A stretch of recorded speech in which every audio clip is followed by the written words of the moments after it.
5, 4, 3, 2, 1.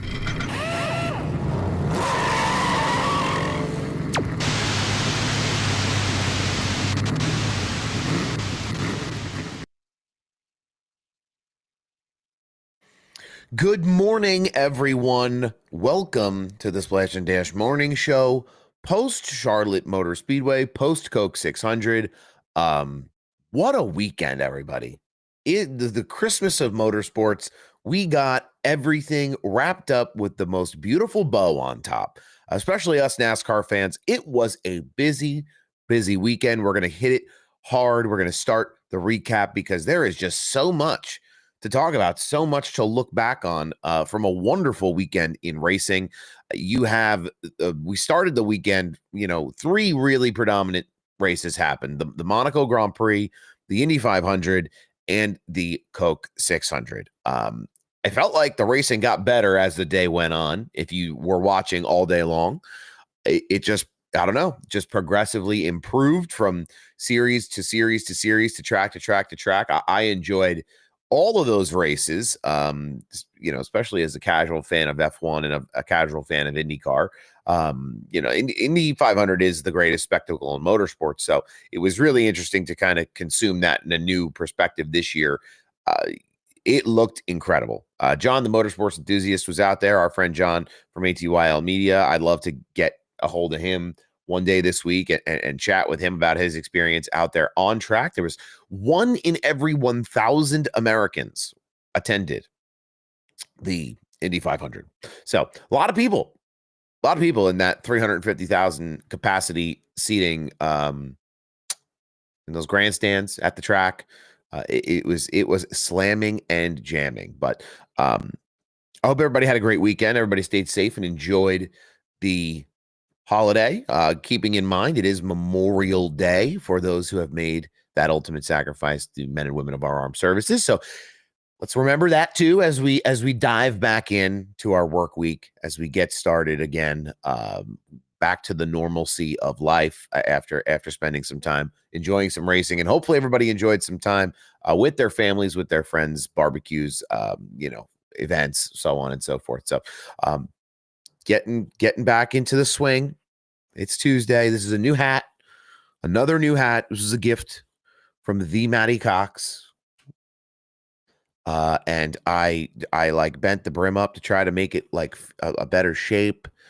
And I think I don't know. Did I goof? I don't know. It looks a little weird. I feel like it's like off center. But anyway, we're starting the week off. New hat, new me, new topics to talk about. Formula One. Let's start there. We're going to start with Formula One, and then we're going to buzz through, and we'll get to all the NASCAR stuff. We'll get to the prime coverage. We'll talk about from last to first with Ross Chastain. We'll talk about the Xfinity and Truck Series as well. William Byron, the hometown kid, dominated a lot of racing this weekend at Charlotte, but did get a win along the way here as his Memorial Day weekend of racing was kind of snuffed out there at the end. But we'll start with Formula One at Monaco. Lando Norris in his McLaren was the winner. Norris secured his first Monaco Grand Prix win, starting from the pole and leading every lap, just about.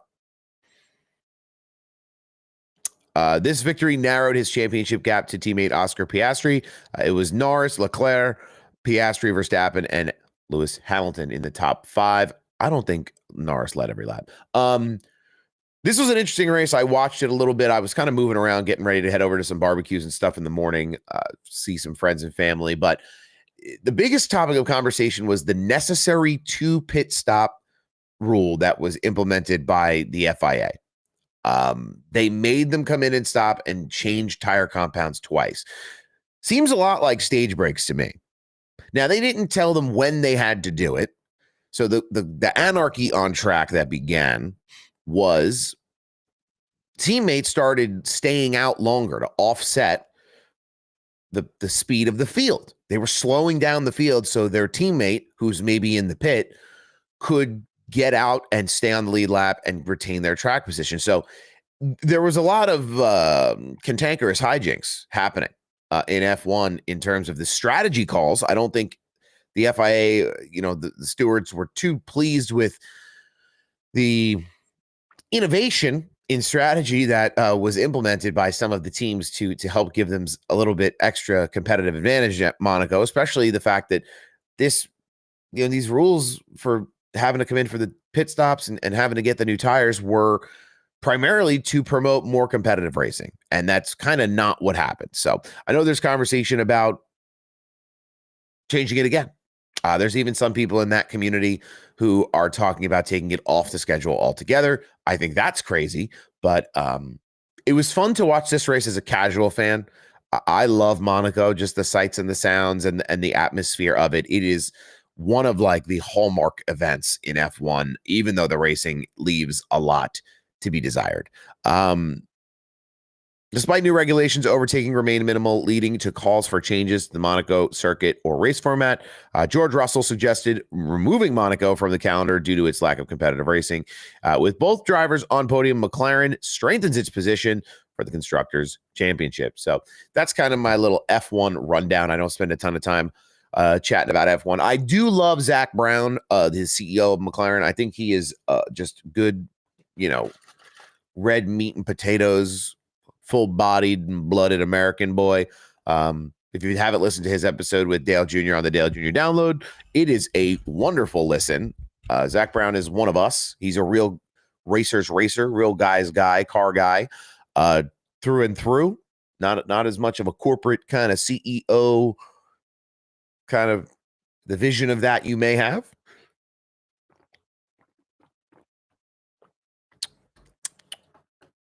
But really great racing, I thought, throughout the weekend. F1 started us off. It's always a spectacle, F1. It's the Monaco Grand Prix. And the richest of the rich and the most luxurious of the luxury park their boats off the coast in Monaco. A boat slip this weekend starting for the day was $500,000 at Monaco. I heard that was like a slip, a small slip, was $500,000 vanilli. So, that's crazy. Maybe it was even more than that, but it's really crazy the status of F1 globally, that they can command those types of those audiences, from people who are looking at fake ocean in a parking lot in Miami to people parking their bajillion-dollar boat and their $500,000 boat slip. So really interesting. I really love the idea that McLaren is going to shake things up and that they're going to win some races this year and give Verstappen and Red Bull a run for their money. Frosty, what's going on? Good morning.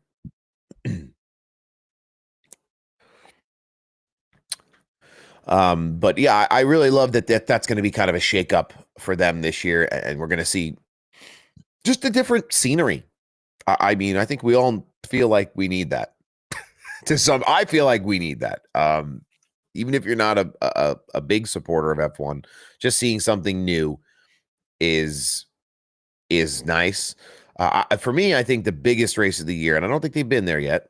You get to correct me. Let me look at the schedule, actually, because I'm not an F1 like diehard aficionado. So they go to the Spanish Grand Prix is next race, June 1st. Then they go to the Canadian Grand Prix. Then they do the Red Bull Ring. That's the Austrian Grand Prix. They'll be at Silverstone in July. The one I want to pay the most attention to, July 27th, is Spa-de-Francorchamps, the Belgian Grand Prix. They'll be at Spa. That's one of the best races of the year, one of the best tracks in the world for me. I think just in terms of entertainment value. And then they really just kind of, where is this? We go all the way through to October. Oh, November. They'll finish the year. Well, they'll almost finish the year. They'll be last three races: Vegas, Qatar, Abu Dhabi. So there's a lot of racing left in F1. So if you're just paying attention now, there's still lots to be locked in for in F1. Yes. Amazon Prime did host the NASCAR race, but Jeff Bezos was in Monaco. I mean, there's no yacht parking at Charlotte Motor Speedway. So what are you going to do? Poor Jeff can't park his yacht at the track. What's he going to do? Roll up in an RV? I don't think so. Jeff doesn't seem like that kind of guy. Come on, Jeffrey, you can do it. Go ahead, put your back into it. Different kind of guy, I guess. So F1 kicked off our weekend. Coverage for the Indy 500 started early this year. The Weenie Mobile race. Can we talk about this Weenie Mobile race? Brothers and sisters, lock me into this weekly. I would like to see the Oscar Mayer wiener. Oh, I do wish I was an Oscar Mayer wiener. I wish I was, because that was incredible. The Slaw Dog with a final front stretch pass to secure the lead, the win in the inaugural Weenie Mobile 500. The Weenie 500. Come on. I don't know who came up with this marketing for the Weenie 500, but God, I hope they give him a raise. I hope they get a raise or a trophy or a something, because it was incredible. I watched it on YouTube twice. It was on YouTube after it was live. I went back and I watched it. I called my friends that weren't even race fans. I said, "You guys want to see a bunch of hot dogs go in a circle?" They said, "Excuse me?" I said, "Go turn the TV on." Incredible. Incredible. F1 could never have a Weenie 500. They wouldn't know what to do with themselves. School bus races, they did look like school buses out there on the track. They did, with the big dually wheels in the back. I was like, damn, like, how fast are they really going? They were doing like 60 miles an hour. But the marketing play there for Oscar Mayer was one that ultimately, you've exposed your brand to, just on television, 7 million audience members. Like, that's what the Indy 500's viewership was. 7.05 million audience on television. So if all those people were locked in for the whole weekend, they probably weren't. But let's pretend, because those are the KPIs we want to tell the story with. That is the part of this that is really, really impressive to me, besides the fact that it was gimmicky, but it was absolutely a good time to watch. If you're not taking things too serious, it was funny, it was fun, it was lighthearted. They had the nice wiener, the old grandma lady there. I forget her name. She's all over the place. But they had good creators. They had good content creators this weekend too. There are so many people who were at this race, just shooting video and doing all kinds of things. So posting on social, covering the event for Fox, for IndyCar, for Firestone. Firestone had Caitlin Vincey, exclusively had Caitlin Vincey covering them, the events of the weekend on social media. So there's some big investment happening in race coverage and in motorsports media at that level, especially surrounding the Indy 500 right now. Logano wouldn't have liked it since it was a gimmick. Oh, he loves gimmicks, dude. If they're his favorite. Logano's going to be a topic of conversation later in the show. Did Fox do a good job with Indy? I thought it was pretty good. Why can Indy get a better Fox broadcast than NASCAR? Is it like a money thing? They pay more money, so they get a better product? I don't know. But I was impressed with the broadcast on Fox. I thought it was okay. The announcer, I'm not so listening to the guys in the booth. I think, their pedigree speaks for itself. But just the production value, there were no cuts to the backs of bleachers. There were no, real bad cutaways to commercials. There was a lot of side-by-side or window-by-window racing when it was time to show commercials on that broadcast. So I don't know. Maybe it's a different relationship from a business perspective. Maybe there's just new learnings that they're bringing into the IndyCar realm with that. I mean, the IndyCar contract with Fox is huge. So maybe there's something, Fox's bread is buttered on one side a little bit more than the other. But yeah, I was impressed with the whole day's event. Really, just, you talk about getting your hair standing up on end. They had the Blackhawks do the pace laps like that. Somebody was watching that Atlanta race clip from years ago in NASCAR and said, "Yeah, we're gonna do that. We want our own clip that looks like that." That was really awesome that they were able to get the Blackhawks to kind of follow along at such a low, low altitude, a low height to make that visual kind of happen for everyone. I'm sure for on TV, it made your hair stand on end. I can't imagine what it was like if you were sitting in the grandstands and just feeling the rotor wash and hearing the Indy cars and really, really wild stuff. Think about it. We've talked about all this already. We haven't talked about the race. One other thing I will make a comment about is this AI generated journey of Michael Strahan into the racing world. Brands and television partners are really doubling down on animations and AI. Can we just not? Can we just not do it? Can we just not? We don't need it. Like, I didn't need that story presented to me in that way. I didn't need like this new AI visual representation of Michael Strahan growing up in Germany or whatever the story was about, how he raced car. I don't need that way. He could sit there and tell me and show photos from his past or videos from his child. Like, that to me is more wholesome, more engaging, more better. And I didn't need it twice on the broadcast, and I didn't need it on social.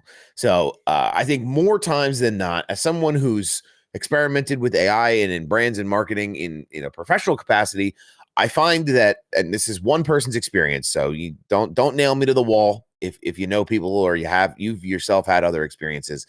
But I know a lot of the time when a big brand creates things with AI, the only thing that people care about out of that piece of content is that it was created by AI. The messaging is missed. The sentiment of whatever the piece is supposed to be conveying is missed.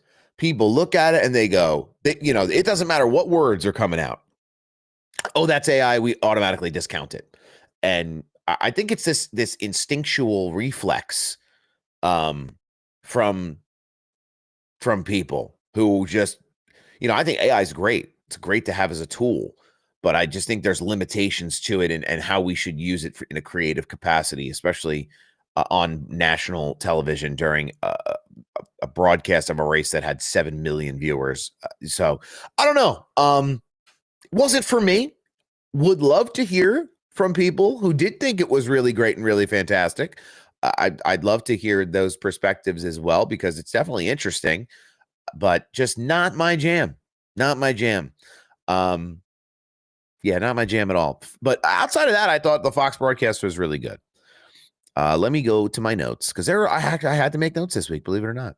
So we all know about the Penske stuff, right? Before Indy. I thought they handled that really well. I made a little video about it explaining why it happened, but I didn't really do any follow-up to it. So I'll talk a little bit about it now, where Roger Penske, very rarely do you see team owners, series owners, people of the status of Roger Penske come down kind of from the tower, come out of the castle and sit down on television and confront these things on camera. So I give them a lot of credit for doing that. Now, obviously they were cheating. I mean, there's no ifs, ands, or buts about it. That, there are modified parts, what I would use the words, there are single source modified parts on those Indy cars that were winning those races for Penske. It was only right that they moved them to the back of the grid. I thought that was enough. Him letting go of his executives is his prerogative, but I think my mentality on it is, if you ain't cheating, you ain't trying. I think there's always a competitive edge to be gained. There's always limitations of rule books and ways to kind of expand those and operate within tolerances. That's what we talk about a lot in NASCAR, is the tolerances, and how do you fight within them to give yourself that competitive advantage. So I am still, kind of thumbs up for Team Penske in F1. Is it a little fishy that they own the series and the track and the team and they've won the last 2 years? Yeah, it is.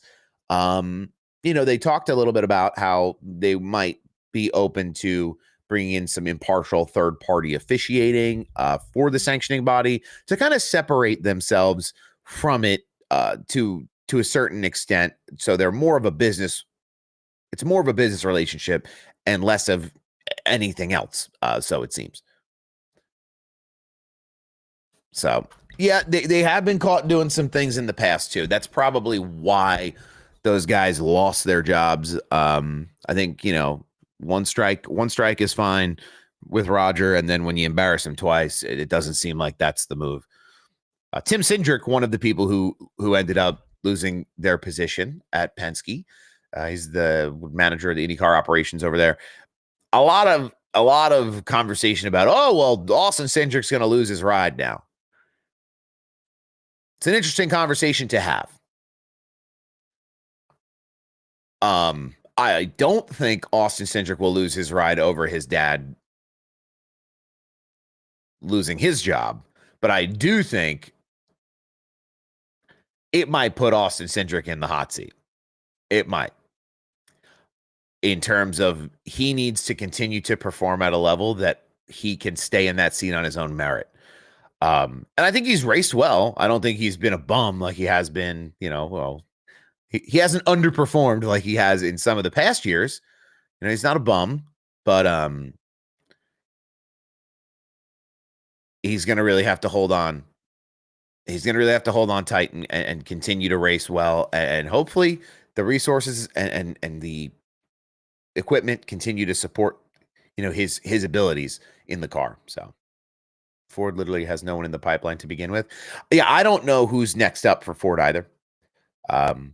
That's why I was a little bit surprised by some of the RCR announcements this weekend with Austin Dillon and Kyle Busch coming back for another year. I thought Kyle Busch was gone. I really thought he was going to walk.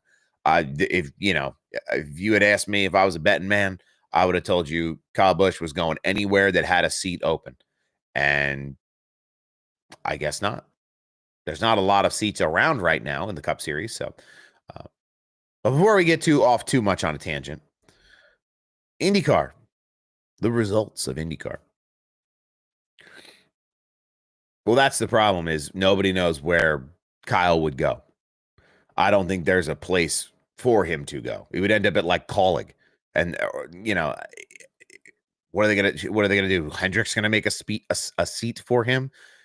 2311 seemed like an option, but I don't think they're interested in pushing out young guys for Kyle Busch when they can have a Corey Heim or an up-and-comer. The 48 is going to stay with Bowman for the foreseeable future, I think. I don't think he's on the hot seat at all anymore. The 9 team has made it really easy for Alex Bowman. Spire would make a lot of sense. McDowell moves out of that ride, but is that an upward move for Kyle Busch? 77 might be. That team seems to be performing really well. They can keep the head gaskets in the car. Anyway, Bowman absolutely disgusting to me. Oh my goodness, that's crazy, dude.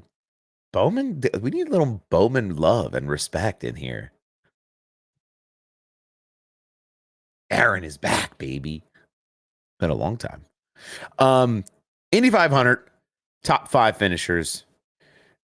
Felix Rosenquist, Pato Award, David Malukas, the man with my favorite name in IndyCar, Marcus Ericsson, and your winner was Alex Palou. So we did cash out on an Alex Palou winner's bet. I had him an award. Felt right.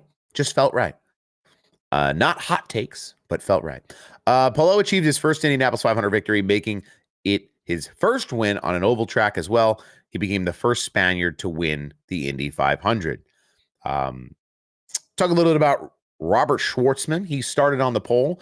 He is a rapper by day, IndyCar driver by night, racing for Prema, the Italian team. Was stunning to see them be on pole, even to begin with. Fortunately for Schwartzman, he crashed into his pit crew on pit road and hit them.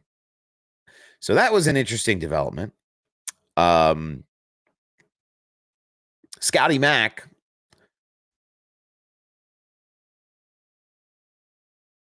he wrecked on the warm-up laps. Oh, that's right. It didn't update. It didn't update my notes for the for the penalties. There were some penalties handed out after the race. I think it was what, 3 cars DNF'd or DQ'd. I think that's later in my notes, or I'll have to find those notes because that is an important piece to talk about. But Schwartzman, yeah, getting into his crew on pit wall. McLaughlin heating up the tires, spinning out into the wall in the front stretch. Not great. Not a great look, but these are things that happen. Cars were on fire. So the fueler that they were dousing with the fire extinguisher on pit road too. It's a dangerous race. It's interesting to see those guys, fight like that and have those things happen on pit road and on track. His victory adds his name to the list of 500 legends. Okay. But the biggest wreck to me was Kyle Larson. Guy waited around all day in the Indy 5 to race this race and then promptly puts it in the wall. Well, not in the wall, but promptly boofs it.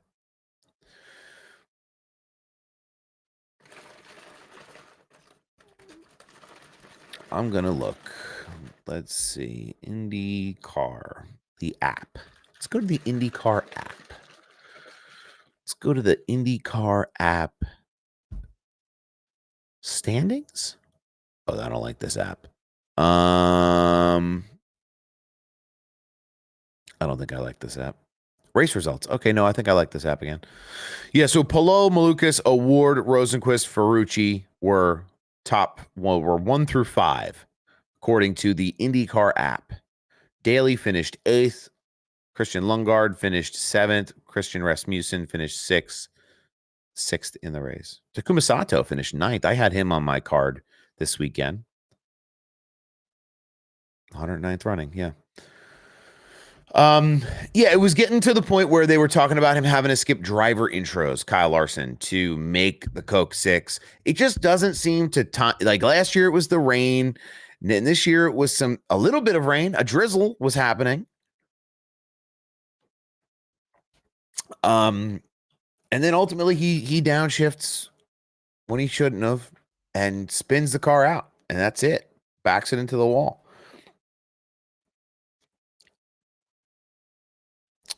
Larson qualified. Oh, no, this is not. This is incorrect information.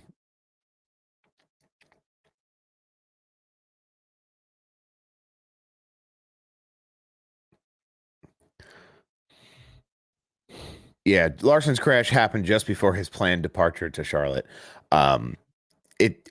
I don't think he boofed it on purpose. You have these things happen. I think they still would have done a driver change, even though they're not really allowed to do them. It seems driver change rules in IndyCar seem very nuanced, and I don't really understand them.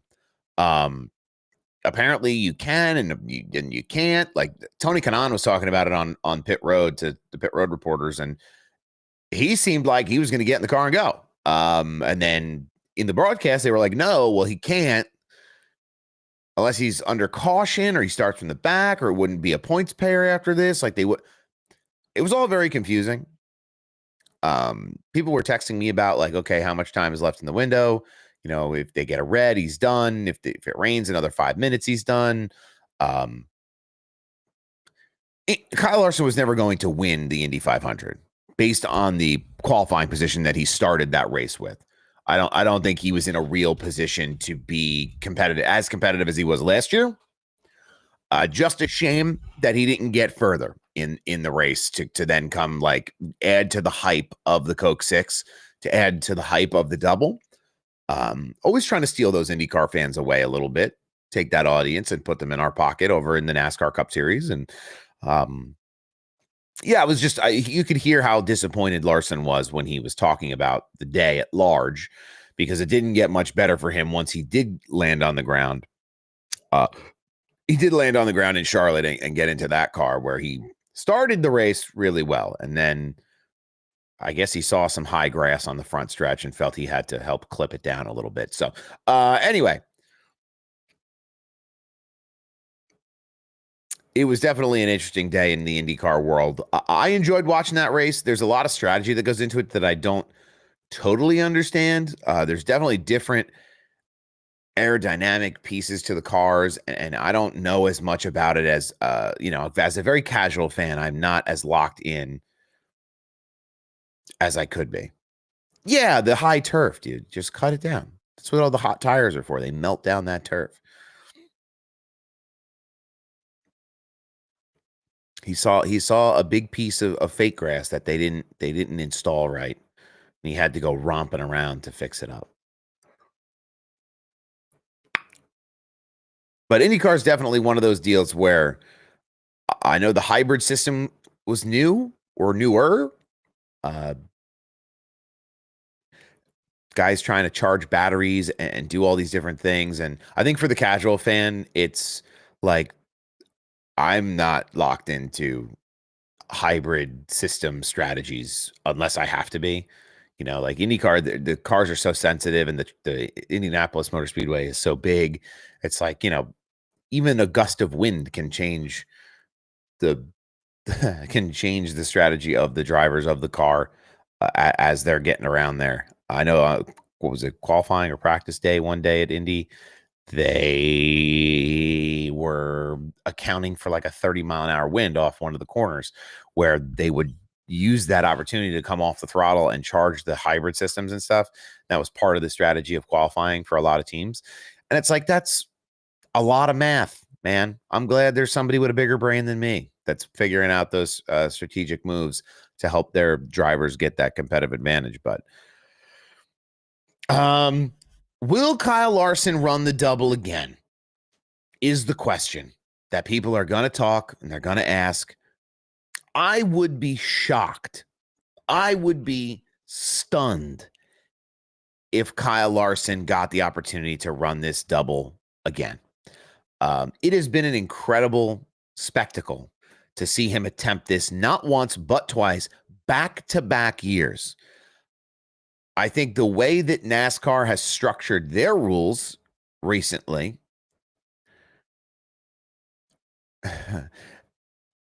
is going to decentivize drivers of the NASCAR Cup Series in attempting it, because if they are in playoff contention, there's too much at risk for them and their teams to lose out on their points and not be able to compete in the playoffs for all of the financial incentives, for all of the competition incentives that come for teams and for drivers with the NASCAR Cup Series playoffs. I wouldn't be surprised, yes, if down the road, Kyle Larson, if there's a time where he's no longer in the Cup Series and he wants to attempt the 500, after the fact, I think you'd see him do that. I think Kyle Larson's the kind of guy who's going to run dirt until, they force him to stop. But I do think, once his Cup Series days are over, he will be trying new things and doing new things as a racing driver, just not in NASCAR. It is a shame that NASCAR felt slighted by the double and could not grasp the concept that this is really a day for motorsports that helps not just IndyCar, but it tremendously promotes NASCAR on a big stage, where if Larson's performing well, or even if he's not, there's opportunities to talk about the Cup Series and what it takes to be a Cup Series champion, and why that's so difficult and why it's so important in American motorsports. So I wish they had a little bit more understanding in terms of, the rules that they are putting in, but tough. Now, maybe it goes the other way. Maybe there's IndyCar drivers that want to come run the Coke 6 or want to come run the 500, or maybe it changes a different direction in terms of, I think Penske, if that's going to happen, Penske has the clearest pipeline to put drivers in Cup cars at some point in the future. I'd love to see Joseph Newgarden do it. I think he'd have the most competitive edge. Colton Herta would look good in a Cup car. I think that'd be fun. There's a lot of drivers. I mean, Pelot would Pato Award, Palou would look good. It just depends on what they'll be allowed to do and what the limitations will be and the financial implications of putting a deal like that together. But I would love to see it happen either way, whether it's NASCAR going to Indy or Indy going to NASCAR. John, good morning. Adam, good morning. The Amazon Prime telecast, the Coca-Cola 600 was A+, fully enjoyed it. It was the best broadcast of the year. They are setting an extremely high bar. We'll talk about it. All right, so we talked about Indy a little bit. We talked about F1 a little bit. We talked about the double a little bit. I'd love to find out what those teams were. Hold on. I just want to do some digging.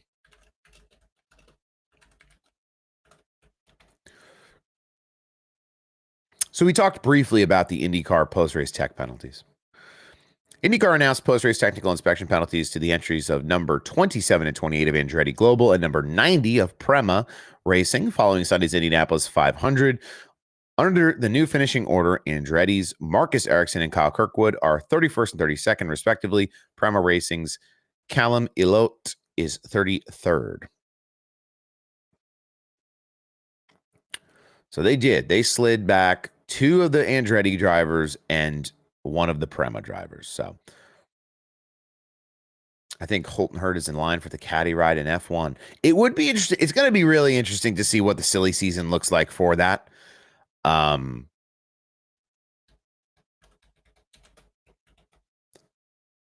heard a lot of, it could be this person, it could be that person. Sergio Perez, Colton Herta, and Valtteri Bottas seem to be the front runners for that car. I will always put Daniel Ricciardo in that mix. I feel like I want him.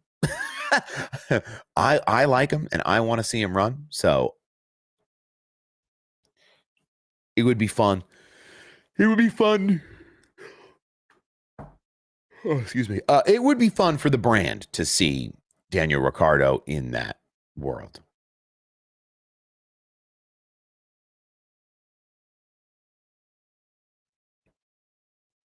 F1 needs the button-down cowboy hat wearing style of a Daniel Ricciardo. The Honey Badger back in action would be incredible.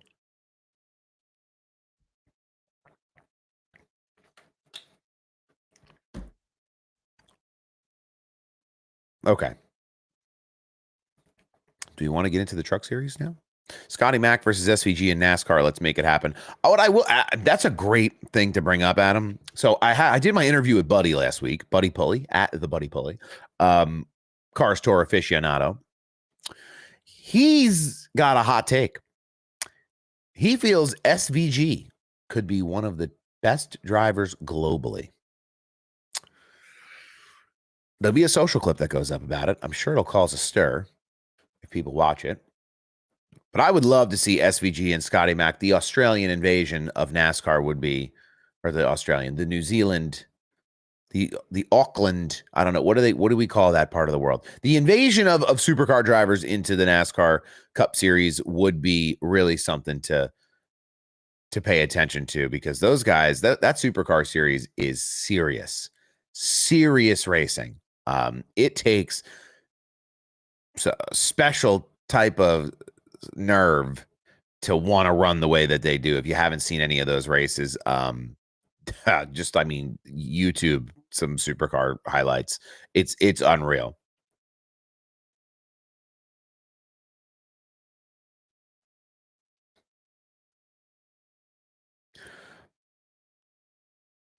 SVG finished 14th though in the Coke 6.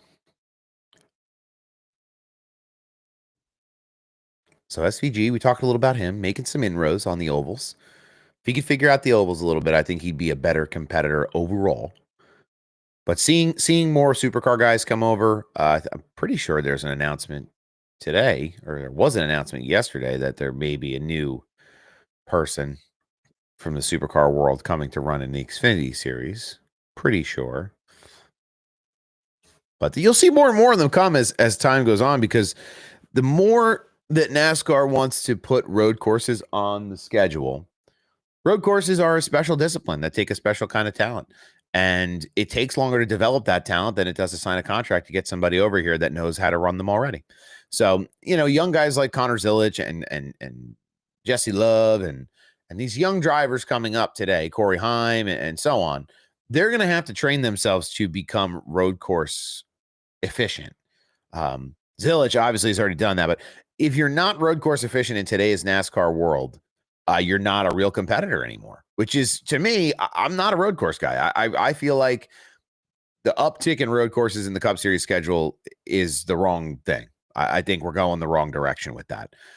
I get you want to target certain markets, and that's really what it's all about at the end of the day. Is if NASCAR didn't have to run on a street course in Southern California, they would rather run at an oval. But there isn't one. That's why I think too, Chicago, that deal's going to stop, and they might go back to Chicagoland. Like that'd be incredible. To me, that's what Cup Series racing is all about. Tracks like Chicagoland, especially in the next gen car.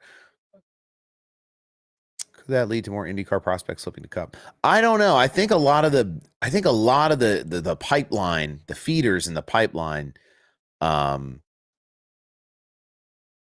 don't think the sponsorship doesn't really translate from IndyCar to NASCAR. And I don't know, like the business side of it is so convoluted. With the relationships that drivers and teams have to each other and to the series. And, it's not easy to pack your bags and take it with you. If Justin Allgaier has as hard of a time taking his sponsors to the Cup Series from the Xfinity Series with the pedigree that he has, I have to think it's kind of difficult for IndyCar drivers to also, come up in that system and then say, oh, we'll see ya. We're going to the NASCAR Cup Series or we're going to the Xfinity Series. Maybe at a really young age, like when they're starting to kart, maybe that's kind of a breakaway before they get into that true IndyCar pipeline. But maybe you see some IndyCar drivers that, if their deals don't work out, they head over to NASCAR in the future. That'd be fun. Like we said, Scotty Mack would be fun. Oh, that was it. Yeah. Colleague Racing is the team that has that announcement for a potential supercar driver to join the ranks over there for what seems like a one-off, but you never know.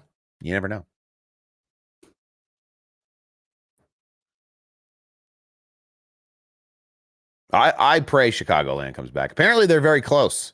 To allowing it, from a infrastructure perspective. Chicagoland is right on the edge of being ready to host Cup Series events again. I'm sure it won't be perfect the first year if they do decide to go back there, but the racing is going to be unreal, especially as that track surface has aged and weathered.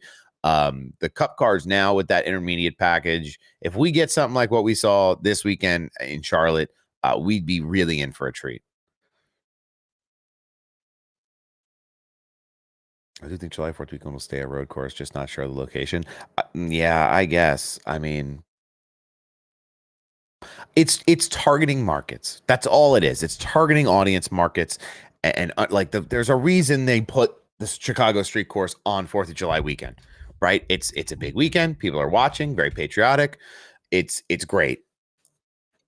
To me, as kind of more of a, I guess I'm becoming an old man fan. If it was up to me, we wouldn't be at a road course that weekend.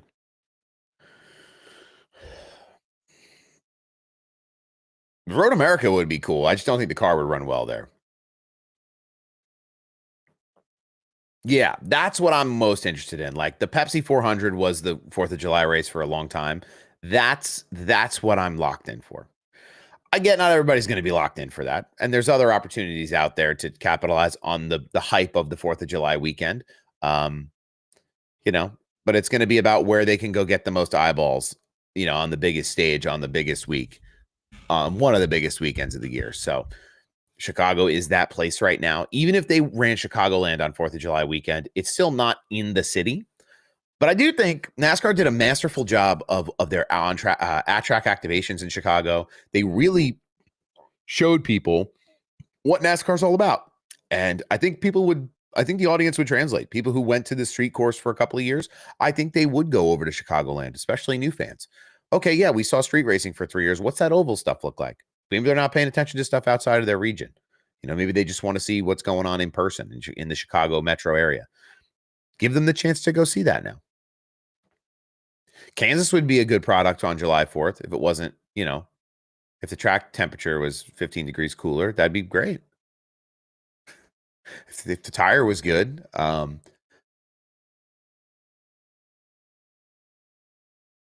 I think some people in the Chicago community liked it, but I think there was a few there were a few voices that spoke ill of them racing on the street course, even last year, to the point that it almost didn't happen.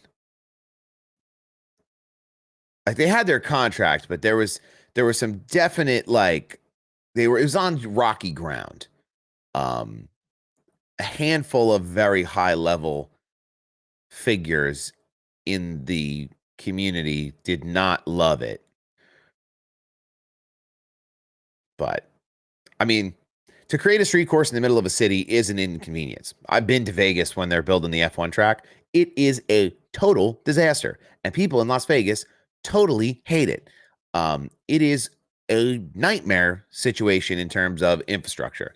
And, Chief, 30 days to build a racetrack and close roads and alter people's commuter schedules. And it's not fun. That's why they build racetracks. That's why they build them out in the middle of nowhere, away from all the people. For the most part, away from all the people. People got to move closer to the racetracks as time goes on and they run out of space. But that's why they build racetracks. So, maybe it opens up an opportunity for an investment from someone in the Chicago area to build a road course, or Chicagoland to build a Roval type configuration somewhere. I don't know. We're just spitballing here, but like, it would be interesting to see Chicago be a kind of a big market for NASCAR. Obviously, they want to be in LA. They want to be in Chicago. Not really. They don't really care to be in New York. I think logistically, doing a race in New York or North Jersey would be a logistical nightmare. I don't know where they would do it. It would be something. Just thinking in my head, like, the problem in the Northeast is they're run out of real estate. It'd definitely be a street course. I don't know. I don't know where you do it. That would give you the flexibility to shut down city blocks on a Sunday. Like,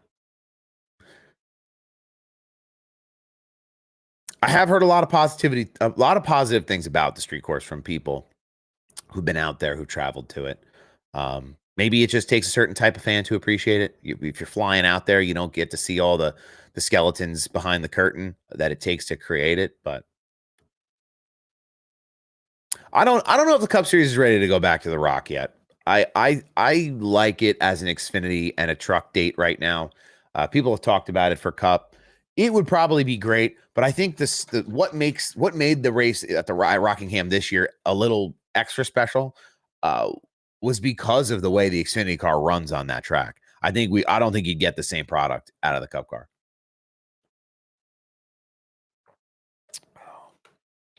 Just one man's opinion, though.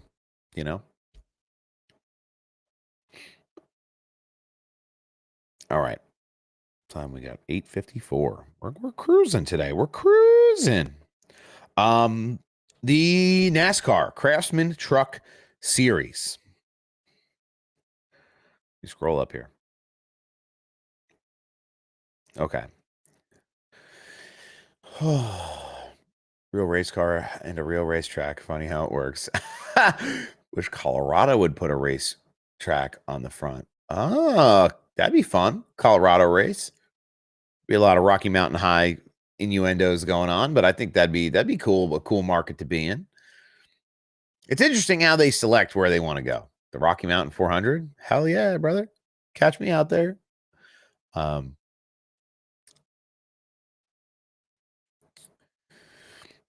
right, Truck Series, the North Carolina Education Lottery 200 at Charlotte Motor Speedway. Corey Heim, it is Heim time once again. I don't know what they do to the truck, the number 11 of Corey Heim, but that truck is geeked up out of its mind. I don't care what you tell me. There's no way Corey Heim is such a better driver that he has a 5-second advantage over the rest of the field. Not possible. It can't happen. So something on that Tricon team works. Heim, obviously very talented. Let's be real. I mean, we're not discounting. But whoever's working on that car during the week deserves an equal amount of praise and admiration in the industry, because that truck is a rocket ship every single week. They do not miss. They come correct every single week. I don't know how they do it. I don't know. Heim's just out there running qualifying laps. That's what it feels like. Once he gets clear of the field, that's what it feels like. So it's incredible to see him have this dominant of a performance in the Truck Series. He could have won more races this year. So it's just says something about the team and about his ability and the competition around him, that he is so dominant. Heim dominated the race, leading 98 out of 134 laps, securing his 4th win of the 2025 season. He won by 6.2 seconds. That is a series record for the largest margin of victory at Charlotte Motor Speedway. At 22, Heim becomes the youngest driver to reach 15 career Truck Series wins, tying Matt Crafton for 10th all-time on the list.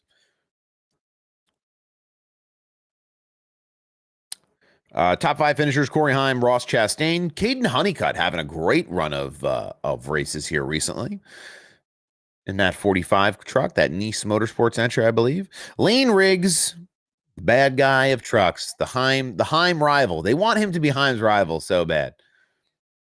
And then Kyle Busch finished P5. How many races have there been? 11 of 25. Corey Heim has 4 wins out of those 11 races. He could have had 4 more if there had been some different situations. He could have won at North Wilkesboro. He could have won at a couple places, but that seems to be the path for Corey Heim, is that he's going to be in that 35 car at 2311. Whatever's happening with Riley Herbst right now, it's just not clicking. It does take time for drivers to develop at a cup level, but when you have someone like Corey Heim coming up behind you, you have to figure it out faster. And Herbst has great partnerships and great sponsors with Monster Energy, but I don't know if that is going to be enough to keep him in that seat when Heim's time comes to enter the Cup Series. I do think Corey Heim will spend a year in the Xfinity Series. I think that will be something that happens for sure. For sure. But Riley Herbst has to be feeling the fire burning under that seat right now in terms of what's happening behind him. Now, in any other situation, I think he'd be okay to be in that car and develop for, what do they say? It's 100 races it takes to really start to develop as a Cup Series driver in the new next gen era. It's a shame that he might not get that time.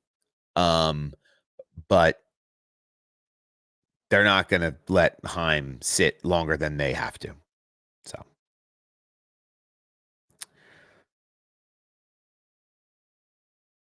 he is obviously the championship favorite and has been dominant on intermediate tracks all year long. Chandler Smith, who was second in the point standings leading this week, wrecked on lap 71, giving Heim an even wider points gap. So Heim is first in the points. Smith now 100 points behind Heim, and then there's everyone else. So I don't know. That's a good question. I don't believe there's a Monster Energy sized sponsor that backs Corey Heim, but I'm sure there may be as momentum continues to roll. But I do think he's going to end up in the Xfinity Series, and his experience there. I think Xfinity Series next year and the year after is going to be the best racing. I mean, I still think it's better racing than the Cup Series, just the way the cars drive and the young guys that are coming up really, really competitively, like Zilich, Heim, Love, even I don't know. There's so many drivers in the Xfinity series that make that series interesting. So,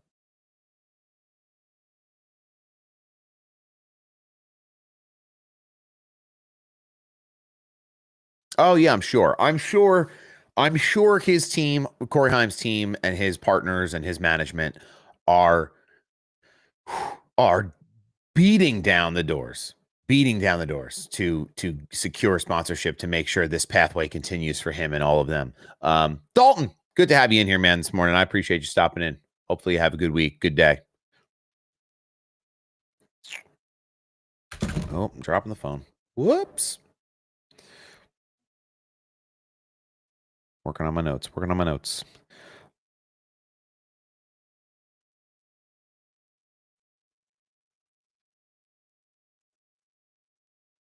Yes, 7 races remain in the truck series. It will be very interesting to see how it all unfolds moving forward. These notes are not the way they should be set up. Xfinity series. There we go. Okay. I would be really surprised if Heim moved on to another manufacturer. That was something that people talked about. Even for Kyle Busch, like, could Kyle Busch go to Penske? The manufacturer alliances and the manufacturer ties are really, really tight. I feel like now more so than ever. It would be poor business for Toyota to lose a driver like Heim to another manufacturer with the trajectory that he has. I think it's similar to the way that Ford is a little upset that they lost Briscoe the way that they did to Toyota. So, it only hurts if that driver pans out to be a star. But yeah, it's definitely something to think about where we see, manufacturers will lose talent. They'll take the opportunities where they can, and manufacturers are aware that they can step in and offer these deals with sponsors and manufacturer support to teams that will really push the envelope and get these guys into the cars racing for them and putting their brand on the biggest stage in American motorsports. So it'll be an interesting pathway to see for him. But again, sound like a broken record. I do think Heim ends up doing at least a full year in Xfinity. I think that experience will be invaluable. To him. It'll give him a little bit of a better understanding, of the car, of the competition, of all of it. So we will see what happens with the young Corey Haim, but he is the winner this week in Charlotte in the Truck Series.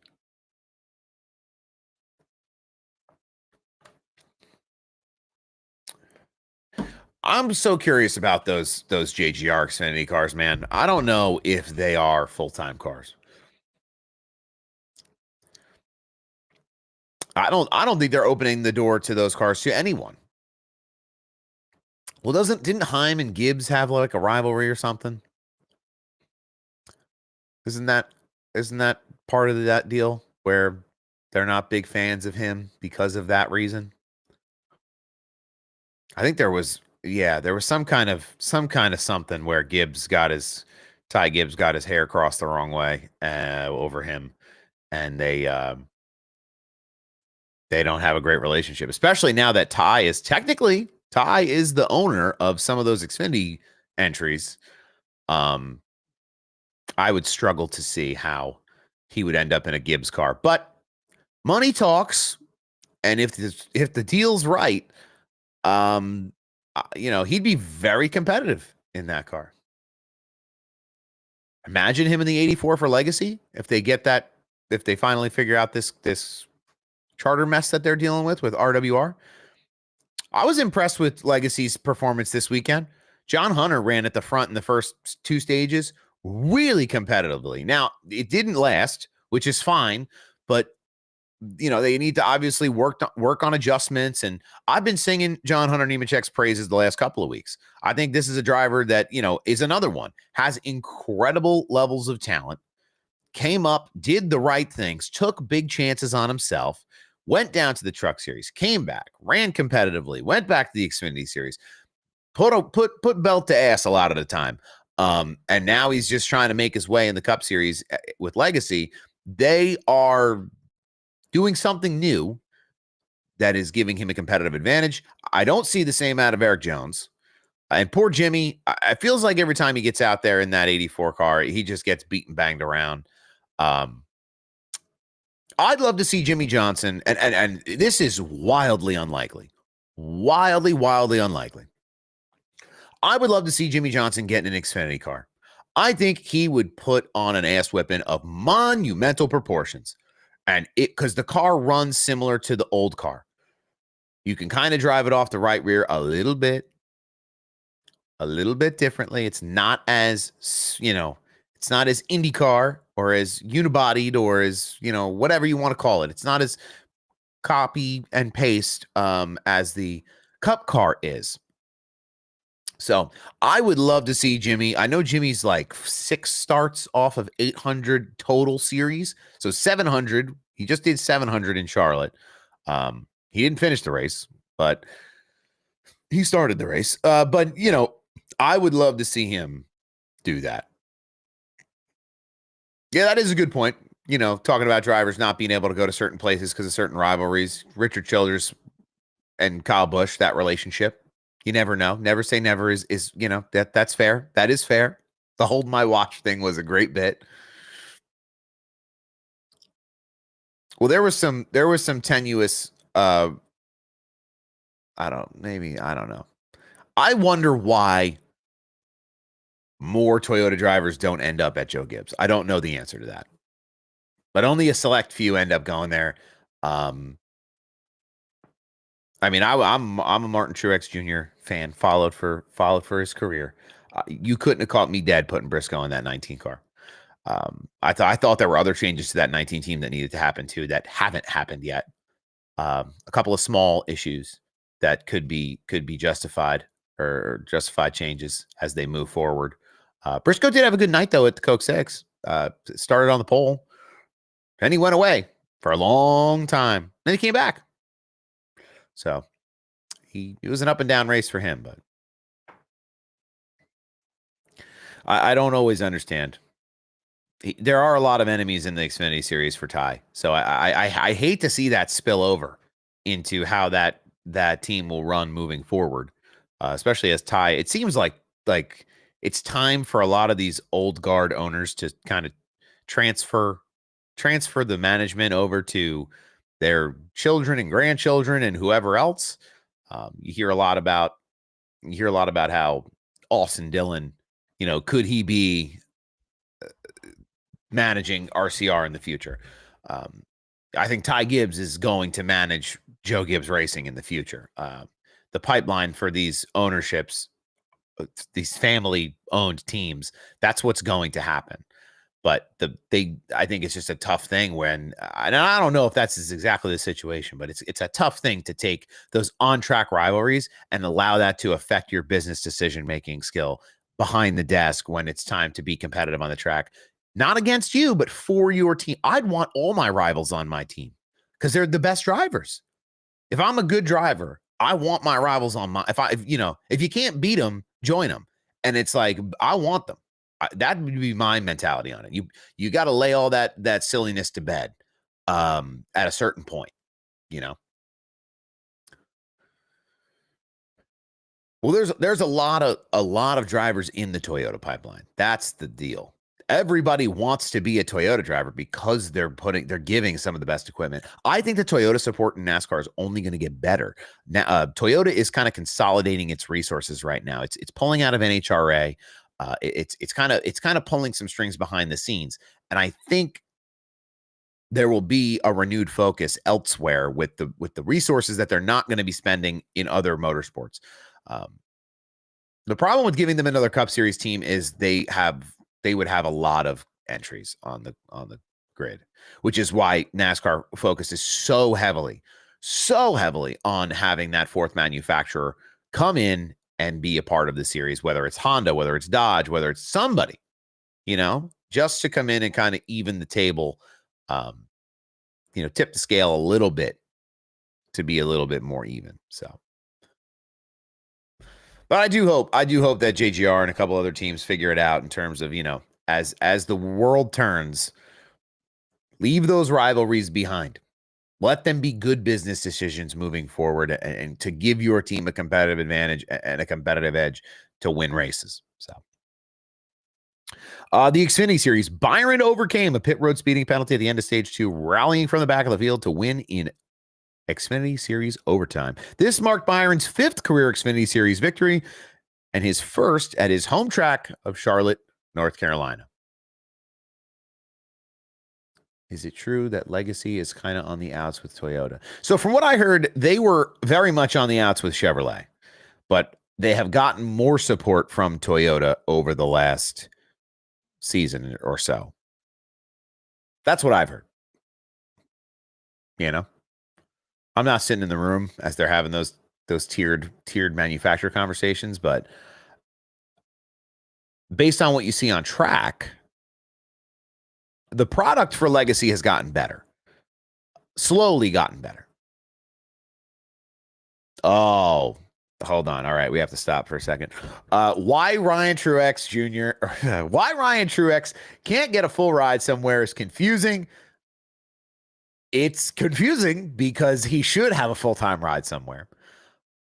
It's not confusing because he does not have the financial backing to run for a team like Joe Gibbs Racing. That is why he is so involved with Sam Hunt.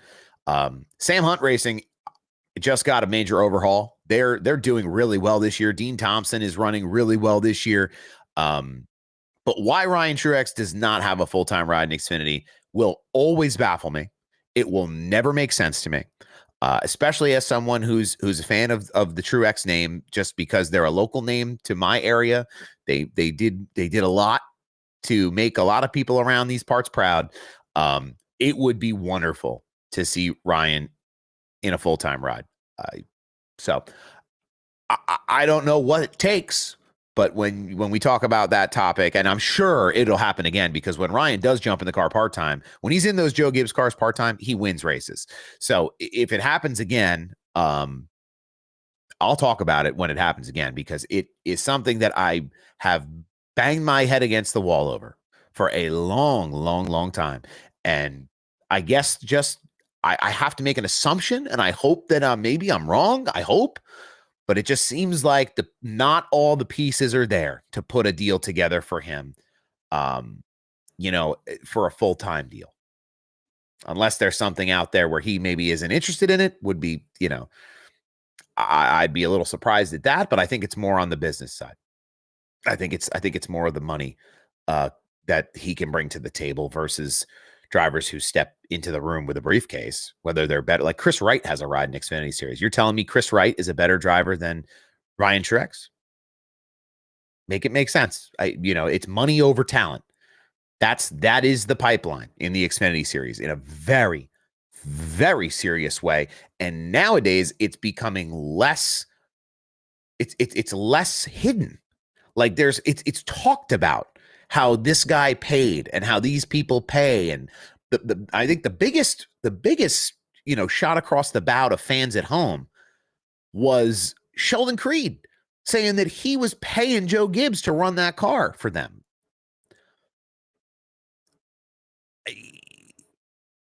It's not right. It's not right for the integrity of the sport, but it's the only way that the sport continues on financially. So I don't know. I have mixed feelings about it. I don't have any solutions to it, so I can't criticize it as much as I'd like to, because I don't have a solution to make it better. Unfortunate, though, that guys like Ryan Truex end up on the outside looking in. A lot of drivers end up on the outside looking in, or racing down on teams that probably don't match their skill levels. So very interesting. It's an interesting topic to dive into. We could talk about it for an hour on end, just that. So, I'm not going to go down that rabbit hole too far, but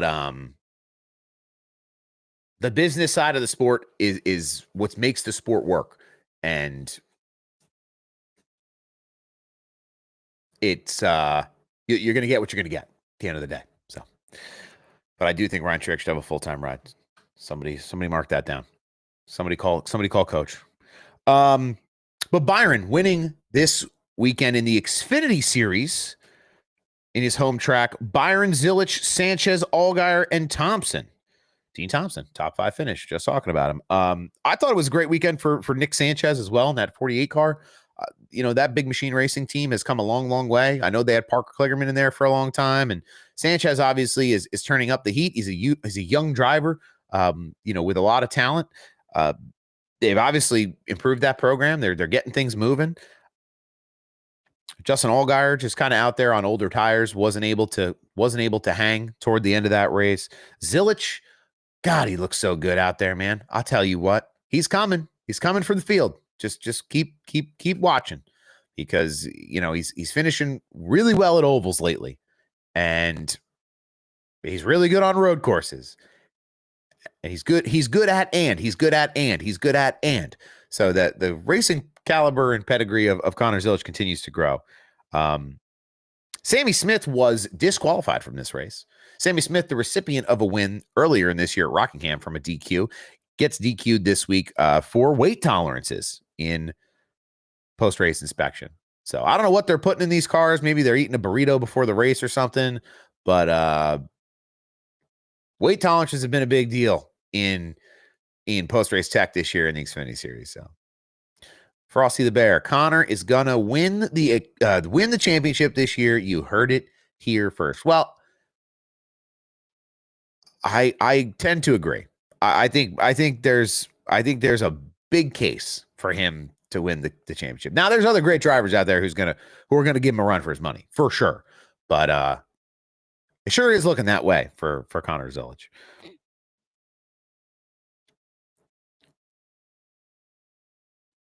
Yeah, this race ended in an overtime finish in Charlotte. Something I've been happy to report. There haven't been as many overtime finishes this year in any of the series. Last year, I think there was like 13 races that finished under in overtimes. There was 9 overtimes at Nashville last year, by the way, in the Cup Series. 9 overtimes. Guys ran out of fuel because of 9 overtimes. That's crazy. That's literally insane. So I'm glad that we haven't had too many overtime restarts to finish these races. This one gave us a lot of excitement, though. Byron, when he squeaked on the top lane there around Justin Allgaier, I mean, oh, baby, I was clenching. I mean, that was a hot move. It was going to be a move that happened, right? So, it was going to happen. Matt Deason, good morning. How we doing? It was going to be a move that happened because Allgaier was on the older tires. He was taking a gamble out there, staying on that old rubber. But, yeah, something else to secure that move and make it happen. We're actually getting ready to talk about the prime coverage right now. We're getting ready for that in a couple of minutes here. We're talking about a little Xfinity racing right now. Was there anything that anybody saw out there that they really loved about the Xfinity race this weekend that maybe we didn't touch on? I mean, I always love those races. It wasn't a super, it wasn't super drama filled. There were some cautions, but I don't know. Just felt like a good race all around from Charlotte. I think the track really helps with that. It's a home game for the industry. So it's cool to see them have a good time and drivers have good results in the Xfinity Series. But we did talk a lot about the business side of the Xfinity Series this morning. I feel like we talk about that stuff a lot. It's just part of how it works. And it translates to larger series like the Cup Series. What about marketability? And I think somebody was in here before talking about how they don't like Bowman. Well, there are drivers at Hendrick that are not marketable, that are better than Bowman. Bowman is a more marketable driver. He can't finish toward the front of the field, but he's more marketable. And that's why I think Bowman will stick around. So a lot of drivers might stick around. They have the backing, they have some sponsorship, and they have that marketability that when they do win, they are a little bit better to work with in terms of promoting themselves, the team, the sport, and moving money around in terms of out of people's pockets and into teams' bank accounts. Appreciate everybody sharing the live this morning, liking, commenting, engaging. That's what we're really here for. There's no interview this morning. I figured this week we'd have a lot to talk about. Motorsports, Christmas, Memorial Day weekend. So I held off on doing an interview this week. I'm going to try to do one for next week. I know I have the Google form out there that people have filled out. I have not forgotten about these people. I have not reached out to them yet either, but I have not forgotten about them. So I have a list, a very short list right now, and then I have a few that I'm going to reach out to as well. Even after the show today, there's one person in particular that I'd love to get a hold of and chat with about their experience at the track maybe this weekend. So hopefully you'll see more of those as we move forward in the future. I really enjoy talking to Buddy. Buddy wants to do more kind of conversations like that. So maybe we'll do like a little bit of a cars tour segment where me and Buddy sit down and chop it up for a couple of minutes and talk about what's going on in the cars tour once a month or twice a month. That's really something I'd love to. I'm supposed to be here to talk about Xfinity.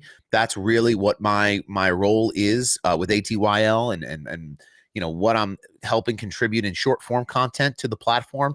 But I would love to just, if I can be a megaphone for other creators out there, I think it's a big table we sit at as media people. I'm not a media person. I'm a content person. You know, but if there's an opportunity to help everybody kind of elevate their platforms and their race series that they're passionate about, that's what I want to do. So, yeah, I'd love to get more of that going, and we will as we progress through the rest of the year. How I like how there's not a bad Xfinity race lately. Yeah, I haven't had much to say negatively about Xfinity. They've been very competitive throughout the year this year so far.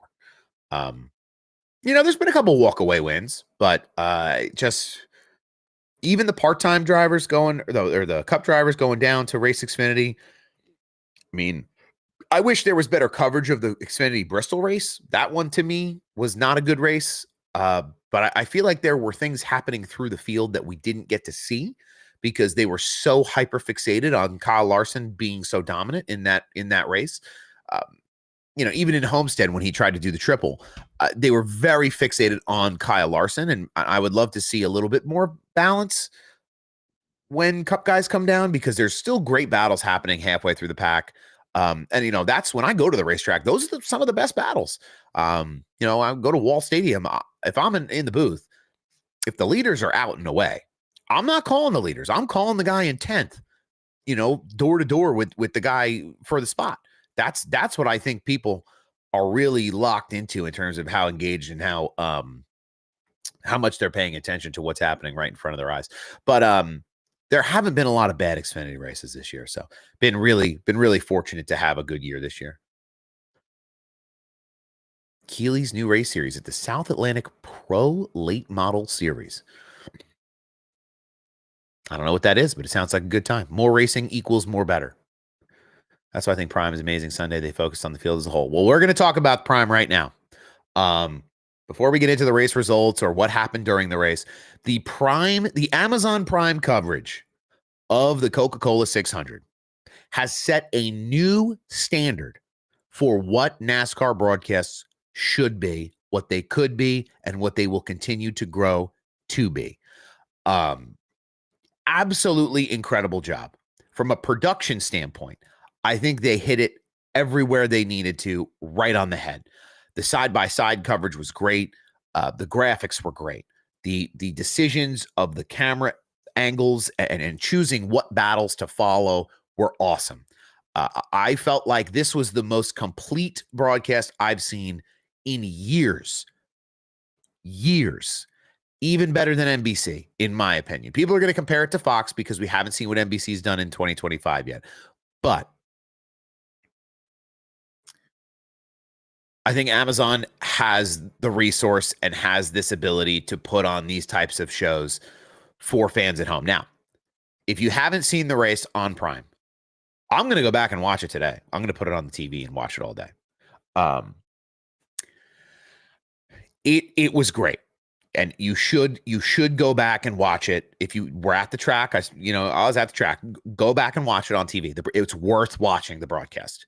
The guys in the booth, the girls in the booth, I thought it's such a great spread of talent throughout the field. Trevor Bayne, who knew? Guy could be a pit reporter. Great analysis. I thought it was great. The commentary, Latard Alexander and Dale Jr., they're great already by themselves. And then even Corey LaJoy, I thought he was great. I thought he was great, alongside of Carl Edwards, and Danielle Trotta. That girl's back must be killing her because she was working, carrying some of this conversation all night. Not that other folks weren't, involved. It was a great contribution from all of the voices and all the broadcasters on the team, but she was putting that work in. So really awesome to see Prime do what they did. No commercials in the last 65 laps. This was something we talked about right here on this show. A couple weeks back, Toyota was doing a sponsored segment on Fox. This sport, it was during COTA. Toyota did a section of the race, commercial free, presented by Toyota. And I leaned over to my buddy I was watching the race with, and I said, why wouldn't you do this in the final 20? Let people watch the race to the end. And from my lips to Jeff Bezos's ears, because, last 65 laps with no commercials was phenomenal, as nature intended for the NASCAR Cup Series, especially in a race that shaped up to be the way that it finished at Charlotte in the Coke 600. I'll see a lot of conversation online though about, I don't want Prime. I'm not getting Prime. I don't have internet. I'm still using rabbit ears. You're out of date. Sorry. World's turning. These are the days of our lives, and you are being left behind if you are not paying attention. I'm not saying everybody should have to pay for Prime, but there's a 30-day promo deal for free. For 30 days, you can watch Amazon Prime Video. Sign up for it, then cancel it. Who cares? Enjoy your racing, and that's it. So there's lots of ways. There's a lot of people complaining, but I think if they saw the broadcast that I saw, they would be amped to pay a little bit of money to watch these races, because the pre-race was great, but the post-race, thank you for finally hearing the people, whether it was all the squeaky wheels on Twitter, whether it was the podcasters or the race teams or whoever it was that finally broke down the wall, that got the extra time in for a proper post-race show. This was so refreshing. It was so nice to see a team sit down, interview. I mean, that must have been a really rough interview for William Byron, but as a fan, it's getting the perspective of a driver fresh out of the car in a booth with guys like Carl Edwards, to sit there and talk about what the experience was like and see the emotion. Like, that is what makes NASCAR a unique sport, in the fact that you have this kind of access to drivers and putting them out there to their audience, to their fans. That was awesome. And then having Justin Marks and Ross Chastain come in after the fact too was awesome. They're drinking beer. They're drinking beer on the broadcast at the end of the show, because it's on the internet. There's no FCC regulation to abide by. It's great. Now, I'm not saying go out there and start doing things that are inappropriate. It's still geared to a certain audience. You don't want to get off the rails there, but it shows the culture of the sport, the culture of the industry. I don't think Amazon could have asked for a better winner out of Ross Chastain either. Obviously Byron dominated this race, but in terms of entertainment value and broadcasting, the product we saw on track there between Byron, Hamlin, and Chastain, especially at the end before the fueling issues for the 11 car. I mean, the buildup was incredible. And the way that they were able to paint that picture for us with all the side-by-side action, with who they were utilizing in the booth, with Dale Jr., it was the best broadcast I've seen in a long time. So there's my rant. Hopefully I get a couple good sound bites out of that to use for social, because I don't think it can be talked about enough that the prime broadcast is the one. This is what we've waited for a long time. So Really excited to see how they continue to innovate over the next few races. I'm sure there will be changes and things that they improve on. I loved the fact that the pre-race and the pre-race show, they had all the people like hanging out, like College Game Day.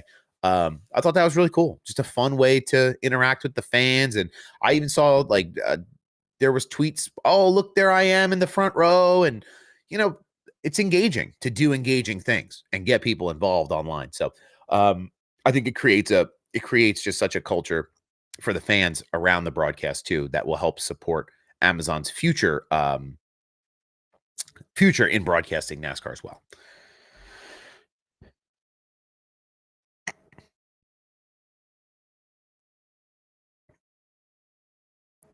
Okay. Let's get to the real meat and potatoes of it, all right?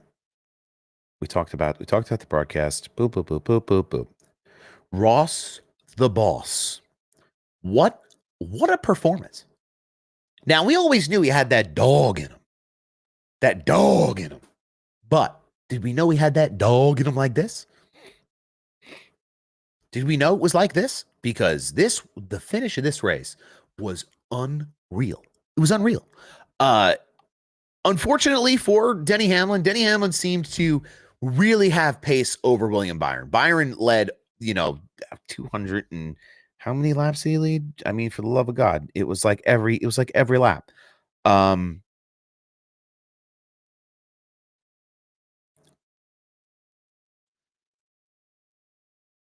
Yeah, he led 283 of the 400 laps, won the first three stages, earned 65 points in this race, but couldn't bring home the win. Very reminiscent of his performance at Darlington. Dominant car. Obviously, just the dirty air affects these cars in a tremendous way. There's a great video on Twitter. I would love to clip it and do like a little talking head piece, but you can hear and see when William Byron is racing with Denny Hamlin toward the end of the race. As Byron switches lanes, exiting the corner, you can hear the air as he crosses paths with Hamlin just wallop the front of that 11 car. These cars are at such an aerodynamic disadvantage in dirty air. It is unbelievable. And we saw it once Byron got close to Logano, a lap car. You can see the lap cars affecting the leader's clean air.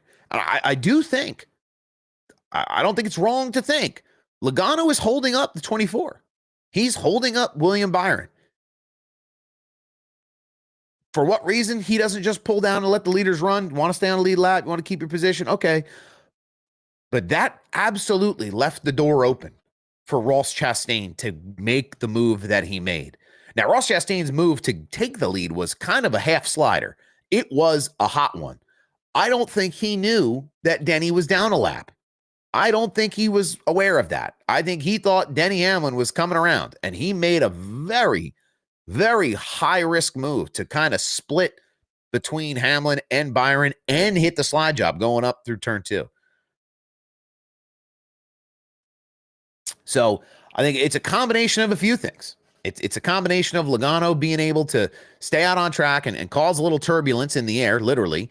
It's Ross having just sitting on the edge of his seat. He always does. He's the kind of guy where he said it after the race. He goes, either we were going to keep racing or we were wrecking. He said it in victory lane. He told the camera, I gave William a choice. And that's truly what it was. It was either you're going to let me in or we're both going to wreck. Just hard-nosed racing. I mean, no contact there or any of that, but just it was unreal to watch Ross do that, pull that move. Just absolutely just by the horns,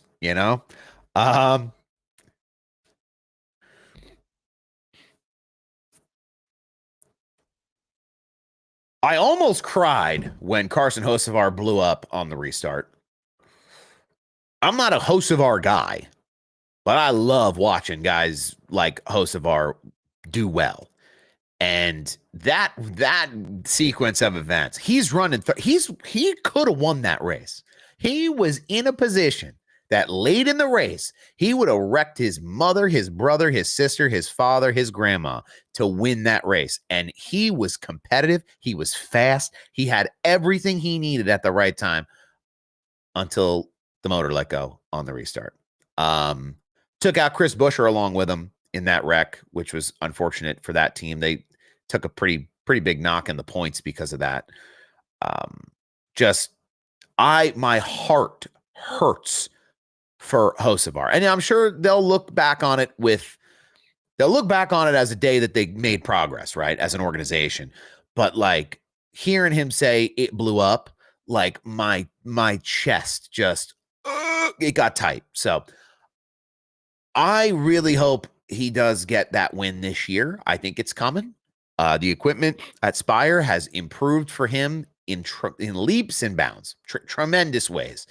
So, I really hope he's able to get that win soon.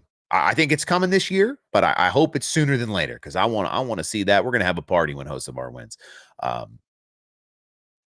But yeah, just that one hurt. That one hurt a little extra, but yeah, Jimmy Johnson wrecked out early. There was a couple other cautions and things that happened throughout the race. Denny Hamlin, we could talk about that for a minute. The Denny Hamlin haters have a lot to enjoy today as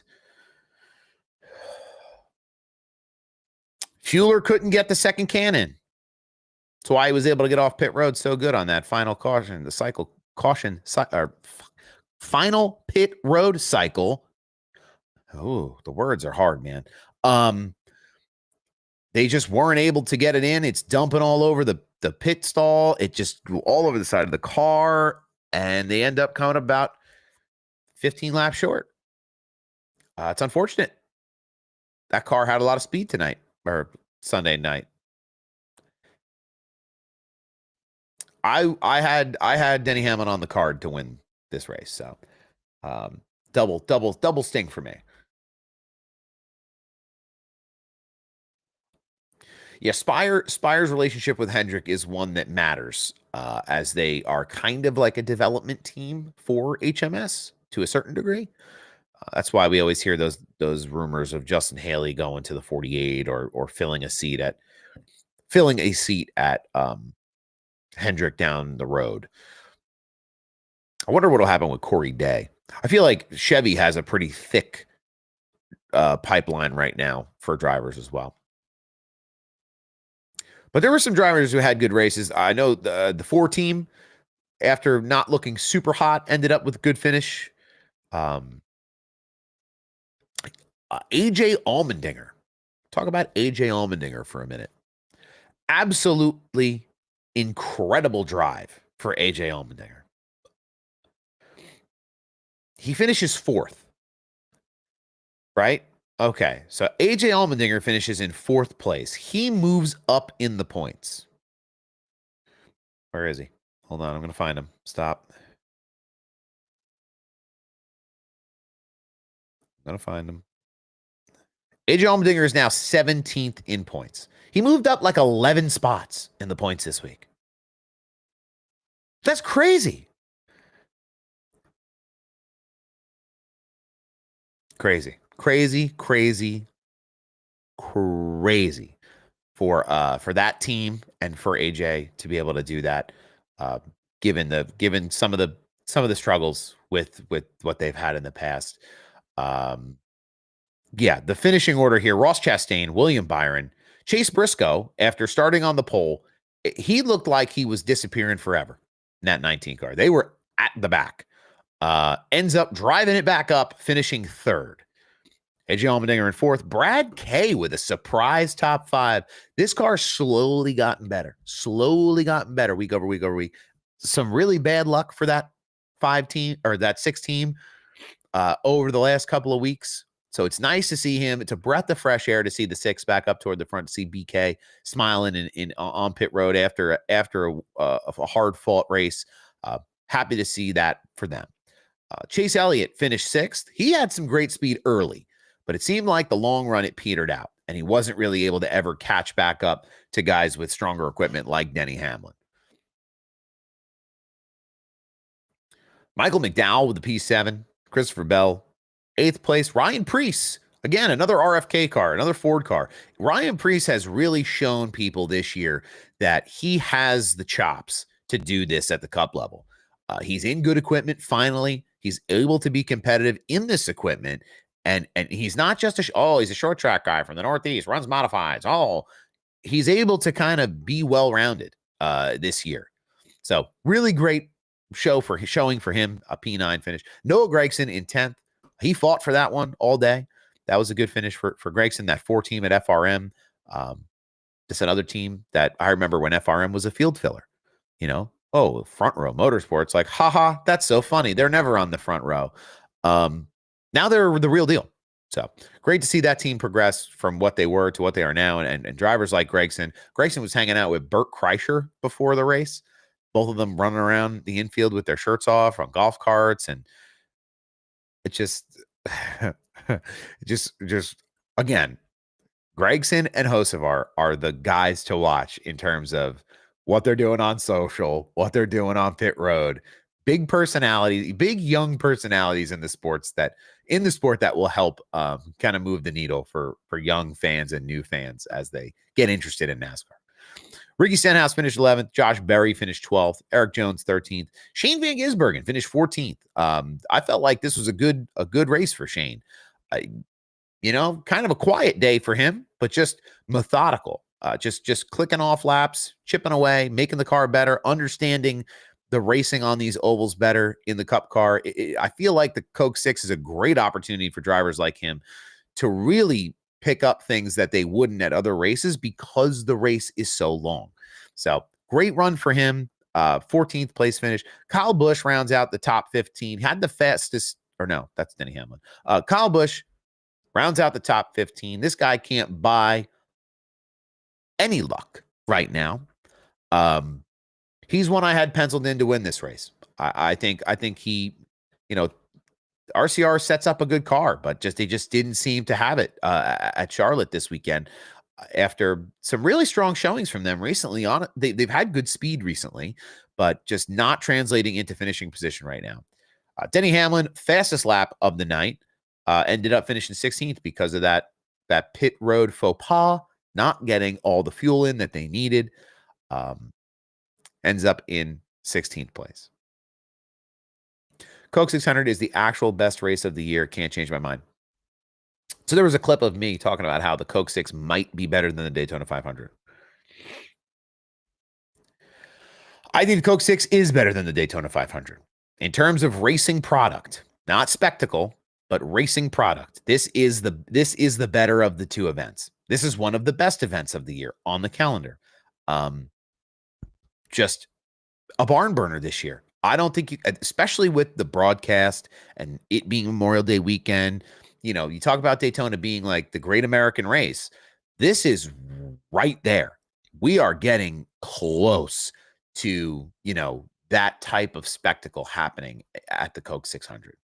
The racing all night was really good, though. I enjoyed watching this race. The side-by-side battles throughout the field were really great. Seeing John Hunter run up at the front most of the first half was really refreshing.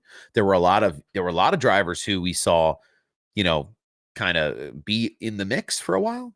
Kyle Larson, ultimately, we talked a little bit about his double attempt, wrecking out in Indy, wrecking out in Charlotte. Not able to get it done. This is the best driver on the track if he's not stepping on himself. And he stepped on himself and the car stepped out on him and he went for a spin. So just tough. Ryan Blaney, unfortunate he got caught up in some mess early. That car looked really fast. He was in the mix toward the front as well. Zane Smith couldn't finish this one either. He wrecked going on down the backstretch, boofed it into the wall. Not something they could fix. But one other driver I wanted to touch on really quick is the 54 of Ty Gibbs. We talked about, is it time to sound the alarm bells for Ty Gibbs a couple of weeks ago, and then the performance has turned around. Top tens and some better finishes. Ty Gibbs finished 24th today, or at the Coke 600. It seems like things are backsliding a little bit. So I don't know what's going on that 54 team, but there's definitely some work to be done. It's confusing because last year I felt like all we talked about was his win is coming, his win is coming, his win is coming. And this year it's like not even remotely a similar situation for him where he's competitive up at the front of the field, vying for wins. So not sure what the deal is there, but something surely has to improve for that team to really be competitive throughout the stretch of the season here now that we're at the Coke 6. The Coke 6 usually a pretty pivotal turning point for the series. We're kind of getting into this summer stretch. So it'll be interesting to see how a lot of teams bounce back because Tyler Reddick finished 26th, or I'm sorry, yeah, Tyler Reddick finished 26th. There's a couple of drivers that I'm sure would like to have seen better results out of the Coke 600. Bowman in 29th, Cindric in 31st. Bubba gets into a mess, breaks some suspension pieces, finishes 35th. Blaney's had quite a few DNFs this year. So there's drivers out there that want to see things turn around for themselves. And hopefully this is the kickoff to the summer season and they can get that done.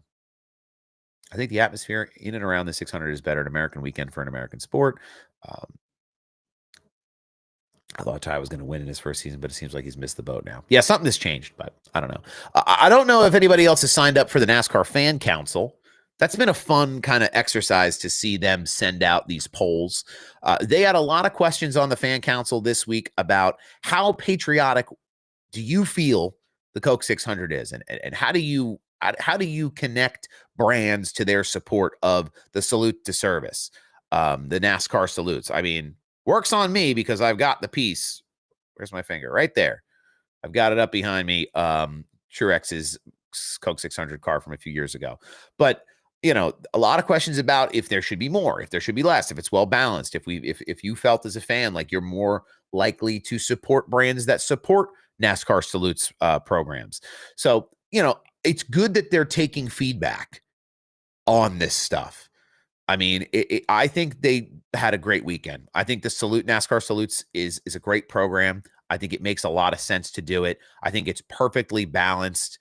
I think that's the biggest thing, Reamsy, is like giving the service members the opportunity to be there and participate is huge. I think it's awesome. The only thing I complain about is they should do more of it. I get that there's a stretch and it's a program and it's a campaign, so they're only going to do it for a certain number of races throughout the year. But I think NASCAR is one of the big American sports in general that puts a real emphasis on supporting the military and veterans and salute service the way that they do. I know that salute to service is the NFL tagline, but there's big things that NASCAR does to help the community and promote things, especially around Memorial Day, especially around 4th of July. So really nice to see them do that. Hopefully they continue to do it. They take the feedback from the fans and continue to push forward. Pete Hegseth was at the race, Secretary of Defense. So there's obviously some pretty major investment. We had the president at the Daytona 500 earlier in the year. So there's definitely a connection there to have, to have figureheads of American military and of American, politics involved in or attending some of these events to show support for the troops and for everything else. So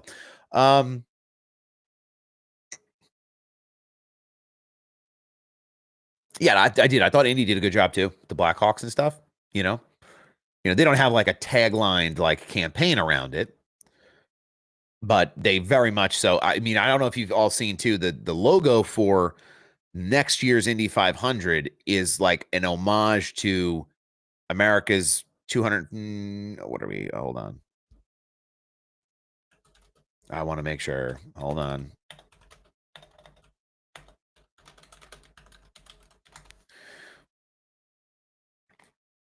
Yeah. So the 250th birthday of the United States of America. That's going to be huge. That's going to be really cool. You know, like having a logo design that is for the race. It'll be on every piece of merchandise. It'll be on every TV screen, and it'll be that kind of tip of the cap to America for its 250th birthday. So that'll be really cool next year. IndyCar does a great job. I'm sure there will be something that NASCAR does also, but let's get the Blackhawks back to Atlanta. Let's steal that idea back from IndyCar. I want to see those Blackhawks ripping around the high banks one more time, like the old days. But I think this, I mean, just to kind of close out a little bit, because we're getting close to time here. I wish I had another hour to sit here and chat with you all. But unload the pace car from the Chinook again. We used to be a proper country. I love it. 600 when you're there as a service member, they make you feel like a celebrity. So that's how it's supposed to be, though. That's how it's supposed to be. That means that they're doing the right things at those events. Oh, hell yeah. Yeah. Oh, brother, the blood would be flowing. Just like 3 white monster energies into the day. Bush lights on deck. Rooster playing, Blackhawks flying. The European mind could not even begin to comprehend if that was the case. The boys firing up, all them hearse purrs.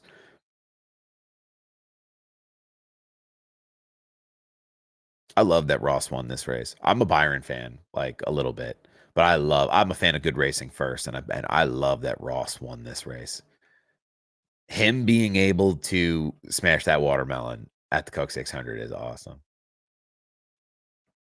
Let Junior drive the pace car down the ramp at the landing of the Chinook. And he's doing the broadcast, like he's talking while he's driving it off the Chinook. That would be wild. That would be bananas. That'd be a cool moment. Yeah, I saw you. Ross jumps up into the stands, lets people eat the watermelon that he smashed with him. Somebody tried to steal his hat, though. I don't know if y'all saw that. Somebody reached in the car, grabbed the hat right off his head. Security went and put belt to ass on him, I think. I don't think they were too happy about that happening. He got his hat back, though. Yeah, well, I think Chastain has that. He's got that one of us vibe about him. I feel like if you ran into Ross Chastain at a bar, you'd sit down and you'd enjoy a beer with him, and it wouldn't be this weird, I'm a race car driver. Like, I'm a regular guy who just happens to be a race car driver. Like, I'm a watermelon farmer. That's who I am. Like, that's the stock that he's built from. So I think, he's one of those guys that, I mean, even when he got that Anheuser-Busch sponsorship, they talked about him being the blue collar man's racer again. His presser was funny after the fact too, where he talks about, I like beer. I drink beer. He goes, Busch Light sponsors me. If Busch Light didn't sponsor me, I'd still drink their beer. So it's, it's fun. It's fun. It's funny, but it's very much so this one of us mentality. I think there's a few drivers out there that have that. I think Bowman's one of those drivers that's kind of that one of us guy. Gregson is one of those one of us guys. There's a few throughout the field that don't feel as shirt and tie buttoned up, which I think is crucial. I think it's crucial for the fans. I get you want professionalism, and the Hendrick drivers have been notorious for being very shirt and tie. Penske, very shirt and tie. But there's drivers out there now, and you have to be professional to some degree. You want to represent your sponsors well and represent the sport well, but like there's moments in time where you can let your hair down, business up front, party out back. Let's go. And Chastain's one of those guys. So really cool. I hope he gets back in that groove and becomes a menace a little bit. I don't want him wrecking guys, but I hope he becomes that menace that drivers look in their rear view and see him coming. They know that there's something.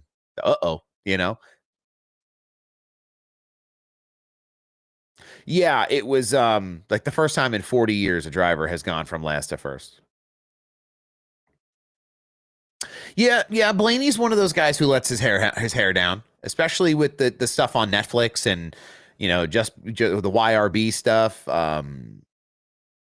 His wife gave him that tagline, which is great too. But you need that. Again, I think Roger Penske is as smarter guy as there is. I think he knows to a certain degree that they need that stuff.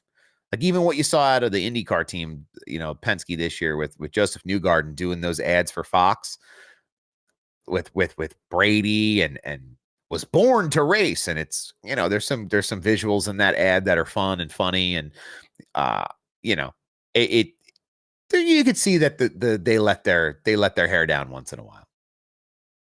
Yeah, Bush seems to be a flexible one. They seem to be interested in working with the drivers as long as it fits within their brand guideline. To an extent, they make beer. They know it's a brewery. They know what happens when people drink beer. You have to lean into that, and they do. Penske knows if you take the character out of the driver and the driver loses their edge. Yeah, for sure. It's just interesting to see what the characters of each of the drivers is like. Three very different guys over at Penske in Cindric and Blaney and Logano. Well, yeah, that's the fun of NASCAR is the personalities, is the rivalries, seeing them on track and seeing them off track, and how the relationships between the drivers develop, and having those moments between them. Even teammates racing each other hard, guys who are signed up to help each other. Sometimes are getting into it with one another. So. Yeah, that's a great example is Denny Hamlin. He is the best villain. The episode of Actions After Mental that he did with Kyle Busch, if you haven't listened to, it's a great listen, because they talk about how, when you're winning races, it's easy to be the villain. You can step up there and be the villain and talk that talk. But when you start losing races, it's definitely not as easy to talk smack and then not be able to back it up. All right, what do we think? It's Wordle time? It's just about Wordle time before the bottom half of my body explodes, to be really honest with you. Uh-oh. Oh, there I am.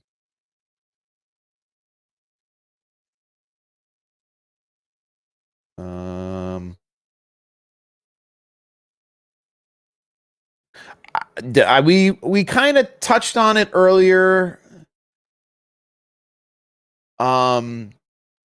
I hope it doesn't affect him,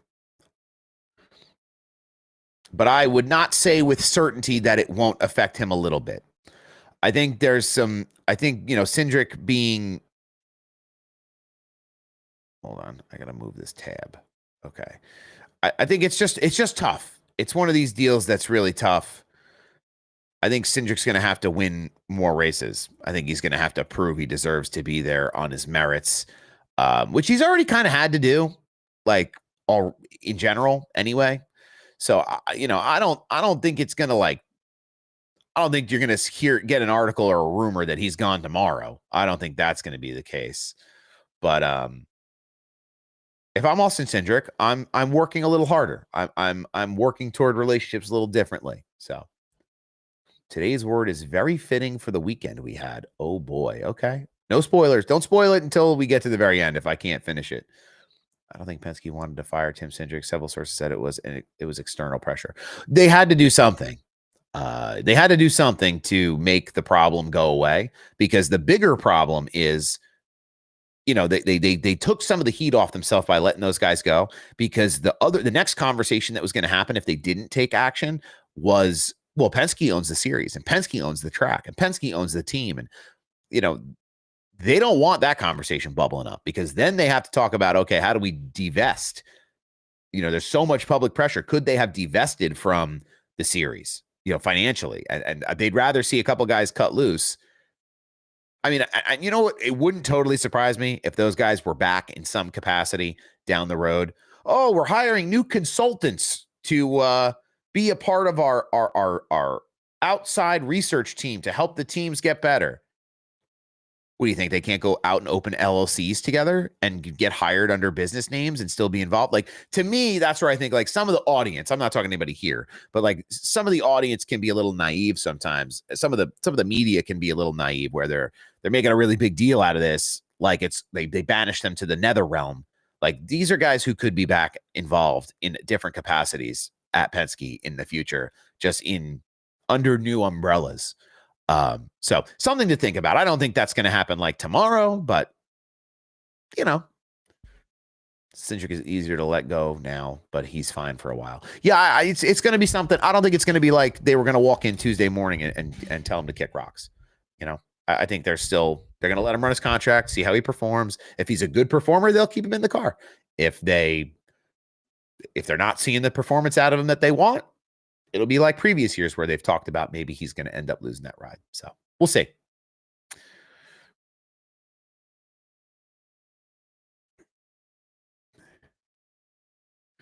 Try to use a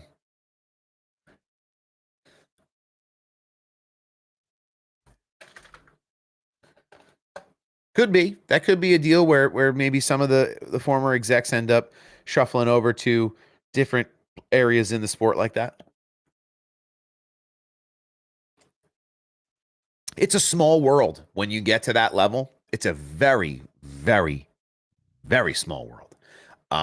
So if these guys aren't going to retire, odds are they're not going to leave the industry. So they're going to end up doing something in some capacity. And again, very small world where I'm sure they'll be able to find a place, a home for them to contribute to on-track success for a team somewhere.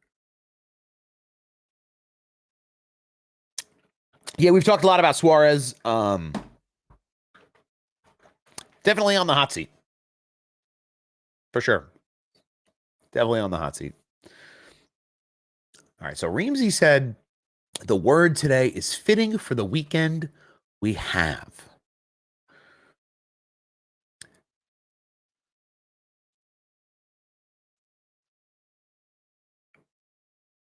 Let's try that. I don't know. Nope. I double lettered it up. That was a mistake.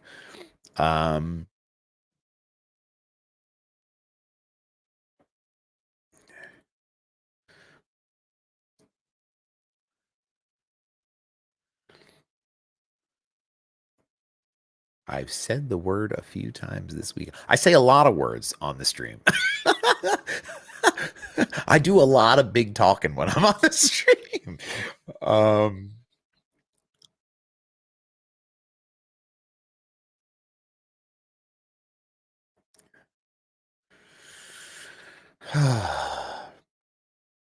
Sal, it might as well be my yappy hour. Imagine we rebrand the show Sal's Yappy Hour instead of Kevin Harvick's Happy Hour. That'd be funny.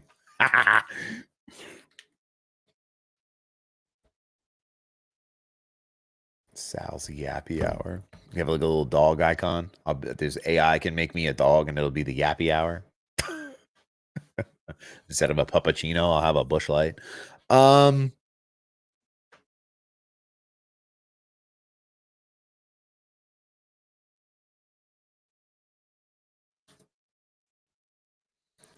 Uh-oh. Uh-oh. He might have just cooked. That can't be good. He's going to send me something in my DMs.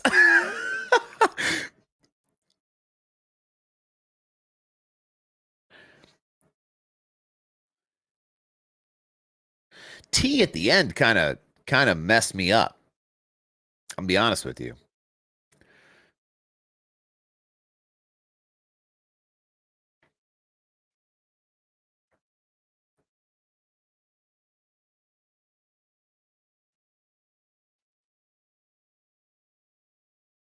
I feel like it's RT, right?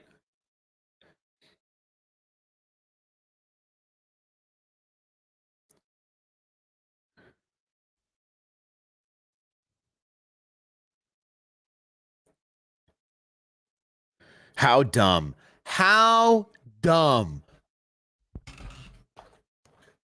Me, I'm dumb. I should have figured it out sooner.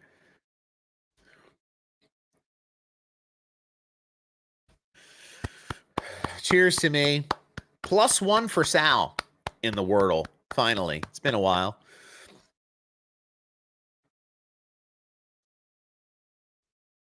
I appreciate it, man. Yeah. How long have I been doing this? The show is new this year. So we've been doing these Tuesday morning streams starting this season, but I've been making NASCAR content probably for about 2 years now, just between TikTok and Instagram. And this is the first year I've been able to do it alongside of the wonderful partners at ATYL Media. Taylor Kitchen and the entire crew over there have been unbelievable. We have a great crop of interns this year too. They're doing unbelievable work. I feel like interns don't get enough flowers, Like when I was an intern, like people were like, "Oh yeah, he's working." These interns are hitting it. So I'm really glad that, we're able not just to promote the sport and do what we love and have great partners, but also give back to kind of the feeder system of media folks maybe that are just coming up through school and giving them opportunities to get experience with people like Taylor. So what's up, man? I saw your video you sent me from Charlotte. Dude, it was sick. I'm glad you had a good weekend out there. Are you on other platforms if TikTok goes down? I'm on Instagram. I'm on Instagram as well. Not quite as big. Haven't been on there specifically specifically under this handle on Instagram for as long of a time, but you can find me on there as well. I'm a little bit more active on Instagram, to be honest. So, just not as big of an audience for me there yet. But no, really, I enjoy what I do on TikTok. The TikTok live feature is absolutely phenomenal. So I try to get on here. I used to do a lot of racing. You can catch me on here. I mean, it's not often. It used to be daily. Daily, I would run 3 truck races a day, Monday through Friday. It just was bad for my chest. I was going to go into I was going to have cardiac failure if I kept running C-fixed three times a day. So I do some different things. I also broadcast for the INRS League. Those are Thursday nights on INRS on YouTube. So trying to do more of that. And then if you're local to the Northeast, I'm trying to do some work at Wall Stadium Speedway in their broadcast booth in Victory Lane for them this year as well. So trying to continue to be more active in the industry and kind of put a stamp next to my name and hopefully represent ATYL in a very positive way, as well as the partners of ATYL, ladies and gentlemen. I would be remiss if I didn't throw up the QR code on the Facebook, YouTube, and Twitter streams for Happy Hour Racing. They are one of these dedicated brands that loves to support us, so we love to support them. They are unique in a way where you can buy merchandise from really any website you want. But Happy Hour Racing gives you the opportunity to shop and browse and subscribe to merchandise drops. So if you want a winner's shirt for a certain driver or a certain race or for the whole year, you can set yourself up for that, and they will work with you on what you can buy and deliver it right to your front door. So they're great. We love to work with Happy Hour Racing. We hope that we continue to do that and that you support the brands that support us. And we continue to kind of build those relationships as we move forward at ATYL and as we move forward as creators individually as well. Thank you for the resub too, by the way. I appreciate that. Never necessary, always appreciate it. Trying to continue to build on TikTok. They have this new fun tool up at the top of the TikTok live stream. I've never been one for the donations or the gifts or any of that stuff on TikTok, especially. But they have this new thing up there. I guess they're really trying to promote people to monetize their TikTok presence as Reamsy goes ahead and sends the heart in. Thank you. But it shows you like a live counter of the diamonds and the US dollars that you are earning during a stream. So not something that's really applicable for me in my world right now, but it's interesting to have watched the platforms evolve over the last couple of years. Yeah, now Reamsy going to make me get to look at it. Thank you. If I had 2 dozen roses. I can't. That song I can't sing. But I appreciate all the support from everybody. So lots to think about moving forward. Nashville Superspeedway next week. It's going to be a fun one. It's one of these tracks that's concrete. It rubbers in really good, but the way that this track runs, especially in cooler temperatures at night, really gives drivers an interesting advantage. The way their cars are set up, it gives them a unique racing surface to It won't let me send you a picture in Instagram DMs. It should. I know you were happy to see the driver of the 07. Oh yeah, dude, BJ McLeod in the Truck Series. I was pretty pleased with how he finished. Top 15. I would never expect a Kyle Busch-esque performance from someone that's not Kyle Busch. Kyle Busch was in top 5, so all those trucks for Spire finished okay. BJ was 3 out of 4. 3 out of 4 in terms of the Spire machines. I hope he gets more opportunities to do it. I really do. In high quality equipment, not just getting out there in somebody's putt golf cart truck. I want to see BJ in good stuff. I think he's got the chops to do it. I think he always has had it. It's just been a struggle in terms of, okay, what are we going to do in terms of support in getting the car to go faster. So happy for him. Happy for that team. Happy for everybody over there. Now, do I have time for a hot take? I mean, I'm still live, so go ahead. Let's see. We're wrapping up, but I got time for a hot take. Also, I don't have the Discord anymore. For those who are interested in my personal Discord, the Slide Job Sal Discord, I shut that off. I feel like we didn't need that anymore. If you need me, you can DM me. So I don't think that's a hot take, honestly. So the hot take is Carson in the 48 would be a great move. Carson Hocevar. I think Carson's real happy in the 77. I think Spire's happy to keep him there. So it's I don't think that's such a hot take, but it's a tough one. I think the conversation gets a little tough when it's like, okay, what are you gonna do with Bowman? Because Bowman's good enough to stay in that ride. The Bowman slander cannot continue. He's a very capable driver. So I don't really see them kicking Bowman to the curb. Yeah, he did have a shot to win that race if that motor stayed in one piece. I think he did for sure. He was faster than Hamlin. And I think anybody, in the position maybe that would have been in the mix, especially the way the race ended where Byron was getting kind of slowed up by some dirty air from the lap cars he was coming up on. I think he very easily could have made that move just the way that Ross made that move.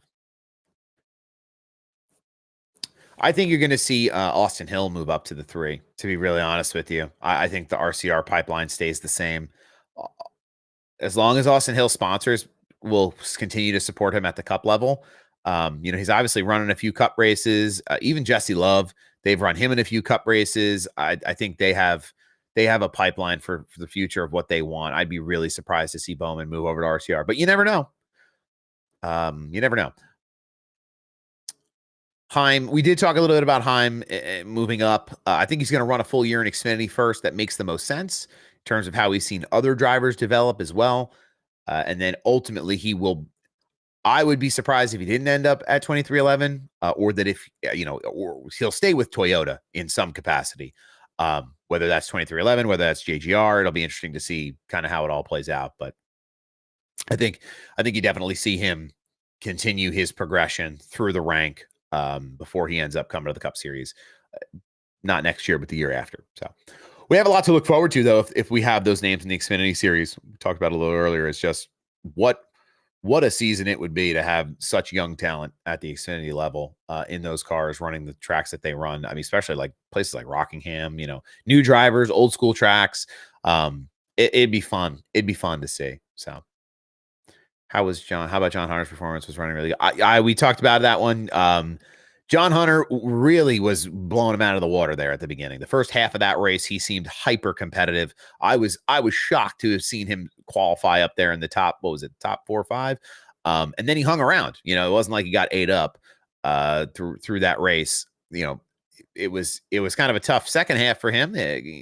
Team couldn't seem to make adjustments, and maybe he got banged around quite a bit at the end. He nosed into the wall coming off of turn 2, I think, as he was flying down the backstretch, and I think that did some damage enough aerodynamically that it really slowed him down. But I think John Hunter's one of those drivers that's really slept on and could absolutely be the guy if he had the right car underneath of him. Put the next gen of Chicagoland, Kentucky. Feel like the car would be a good fit. Kentucky very much Not likely. I don't think the facility is ready for it, like from an infrastructure perspective, grandstands, bleachers, bathrooms, the whole thing. Chicagoland seems like it's much closer, and that's going to be the more viable option if the street course goes away in that area. We were talking about it earlier. Can they stay in the market? That's the big key. That's going to be the big one. They're going to want to stay local to that market. How will they do it? This could be the answer to that question, is going back to Chicagoland. Where's the chat? Did anybody else chat? Okay. Do you know what other races Truex is going to race? We're talking about Martin Truex, Ryan Truex. Martin, we only know that he talked about running Xfinity races. We don't know what Xfinity races those will be. Now, if I had a crystal ball, I would have to think it's going to be really convenient for him to run Dover in the Xfinity car. I have to think some of the tracks that he calls home tracks, I would imagine that are, I'd imagine that they're going to, he'd be more likely to take a shot at those if he wants to. What I can guarantee you is you won't know about it until right before it happens, because that always seems to be the way that he kind of operates. He likes to kind of fly under the radar. So I think you'll know about it as soon as I know about it, because it'll happen kind of last minute. Casey Kane, they did talk about Casey Kane making another run in the RCR Xfinity stuff. So I wouldn't be surprised if you've seen Casey Kane run another one off. I think he got the itch back a little bit. So I'd love to see Ryan and Martin run in the same race at Dover. That'd be pretty cool. We saw the sweeps. We saw them sweep the weekend a couple of years back there, Cup and Xfinity Series. But it'd be really cool to see them compete against each other at an Xfinity level or doing something. So we talked about Ryan Truex not getting a ride. The sad truth is that there's not enough financial support there to get him ahead in terms of what drivers are coming in with more money than him to the table, especially at Gibbs.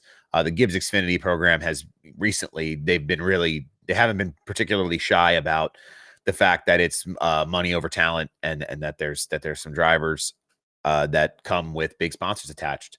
So, it's an issue, and it's the reason Ryan probably doesn't have a full-time ride and probably won't ever have a full-time ride. Guy wins races though. Put him in the car, he wins races. If on talent alone, he would probably have it. Ooh, that's a good point. Matty D drop off is insane. Yeah, I miss Matt DiBenedetto. The heyday of Matt DiBenedetto in that 95 Cup car, that Gen 6 car. That was a good one.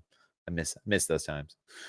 What do we think of Prime coverage? Prime coverage was incredible. It sets a new bar for NASCAR broadcasting. I think put them all on Prime. Honestly, it was one of the best broadcasts I've seen in a long time, from the calls to the people, on the ground in the pits and in the booth, and the way they were able to kind of orchestrate that story, put everything side by side. It was really great to see, the new graphics were a little bit sleeker. They went with that vertical column, which was a choice because I know CW goes with that horizontal one. So I was curious to see what they did there.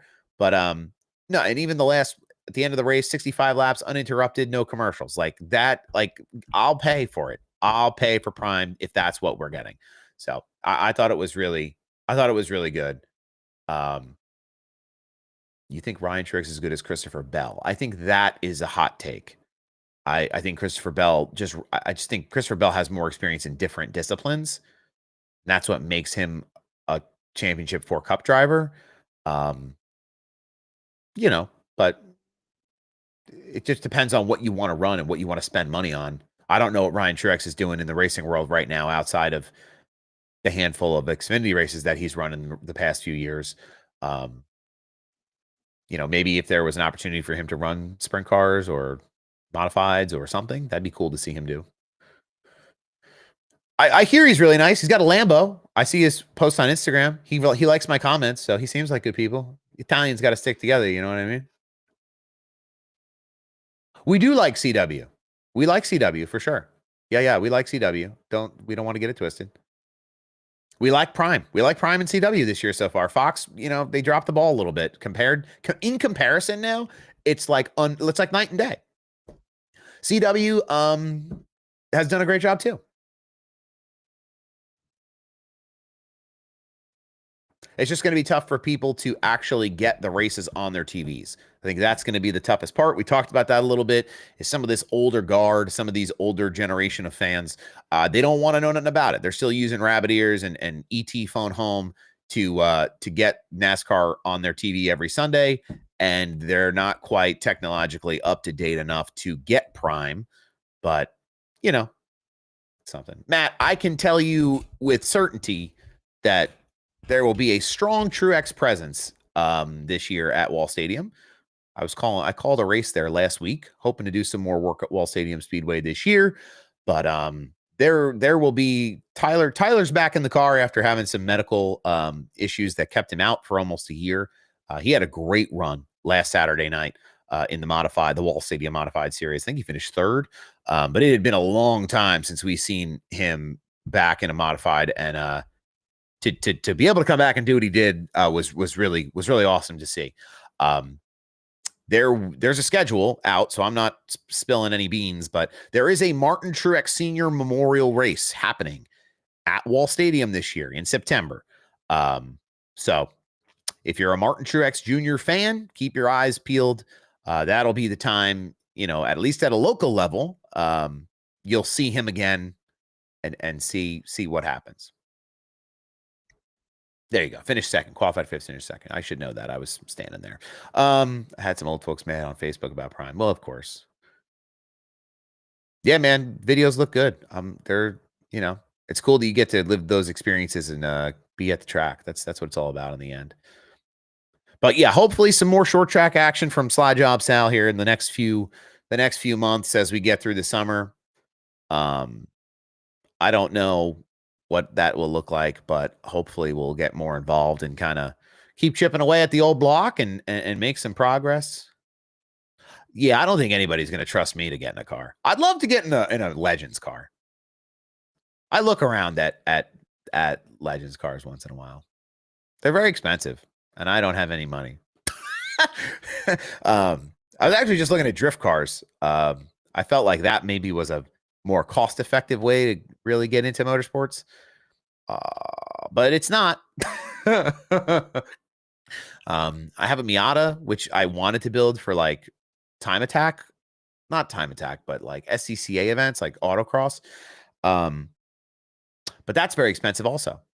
So if somebody would like to start a petition to get me a ride somewhere, or at least a ride along, I would love that. I haven't had the opportunity to do the NASCAR racing experience, so I haven't had the chance. I would love to do that. I've seen some bigger content creators visit Charlotte, and other tracks and get that chance to sit in the seat and take a couple laps. So I'd love to revive that 78 car. Let's go. Cook it up. I have it in the wall first lap. We'll keep racing the sim. I've been doing a lot of AI racing and on iRacing lately. I feel like it's helped me kind of learn more. So I've slowly kind of built my way up. For those of you who watch ATYL, you know about Big Duke, and Big Duke has been around on the TikTok as well. But I've really had to go back and create AI. I went back and created AI seasons, and I started doing Legends. I did like 10 races. I did a mini stock season. I did a street stock season. I did a modified season, and then I'm going to do an ARCA season. I'm going to do an Xfinity season, and then I'm going to do a Cup season. And then I'm going to go back and do them all again, except I'm going to turn the difficulty up to the highest. So right now I have it on like hot shoes in professional, and I'm doing pretty well. So I'm learning a lot. So we'll see. The iRacing stuff is fun, but I don't think I'll ever have the chance to get in a car with the financial situation I have. We talk about all these other people's financial situations. I could say with certainty that I don't have one that will put me in a race car. Yeah, BJ is good people. I got to meet BJ a few times. He's a real human being. If you ever get the chance, I know he was at the Spire Fan Day. Like, all the stuff. Oh, he finishes here, he races this, or he's just a good guy. Gave me a chance. Him and Matt Tift gave me a chance to be involved in media for them early in my, I keep it framed up on the wall behind me. It's always there. But yeah, they gave me a chance to do some fun things with them and really realize that, there's a future for folks in this industry, even if you're, if you don't have the same last name. You can be involved at a certain level. So I'll always support them. They're good folks, and BJ's good people. So on that note, I have used the adaptive AI in iRacing, by the way, and it's fantastic. On that note, the fact that the 70 car was running up the front. Well, that was a couple of years ago. Yeah, I was at that race. My face was melting off. I think I shouted that I would take a bullet for BJ McLeod when he was at the front in the duels. Anyway, big fans of him.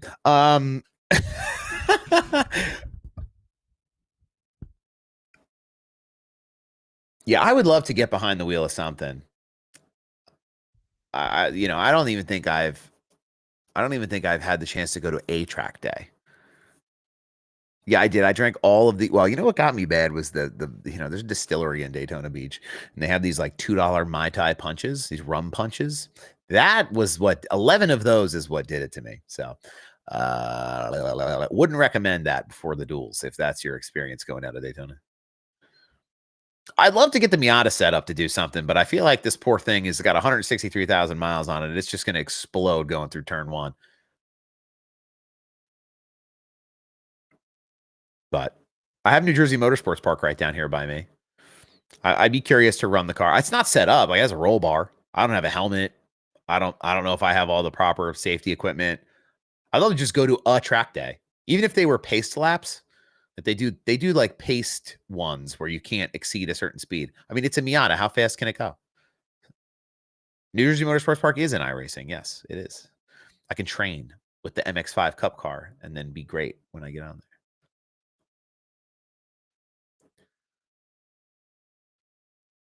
But on that note, I'm going to wrap things up. I appreciate everybody stopping in today, saying, hey, hi, how are you? And supporting ATYL Media. You can find out more. Go to atylmedia.com. Check us out. Facebook. Oh, boy, there's a lot of messages here. Who is this? Okay. Facebook, YouTube, Twitter, TikTok, everywhere that you get media. So thanks, everybody, for tuning in on those ATYL platforms today, as well as on TikTok.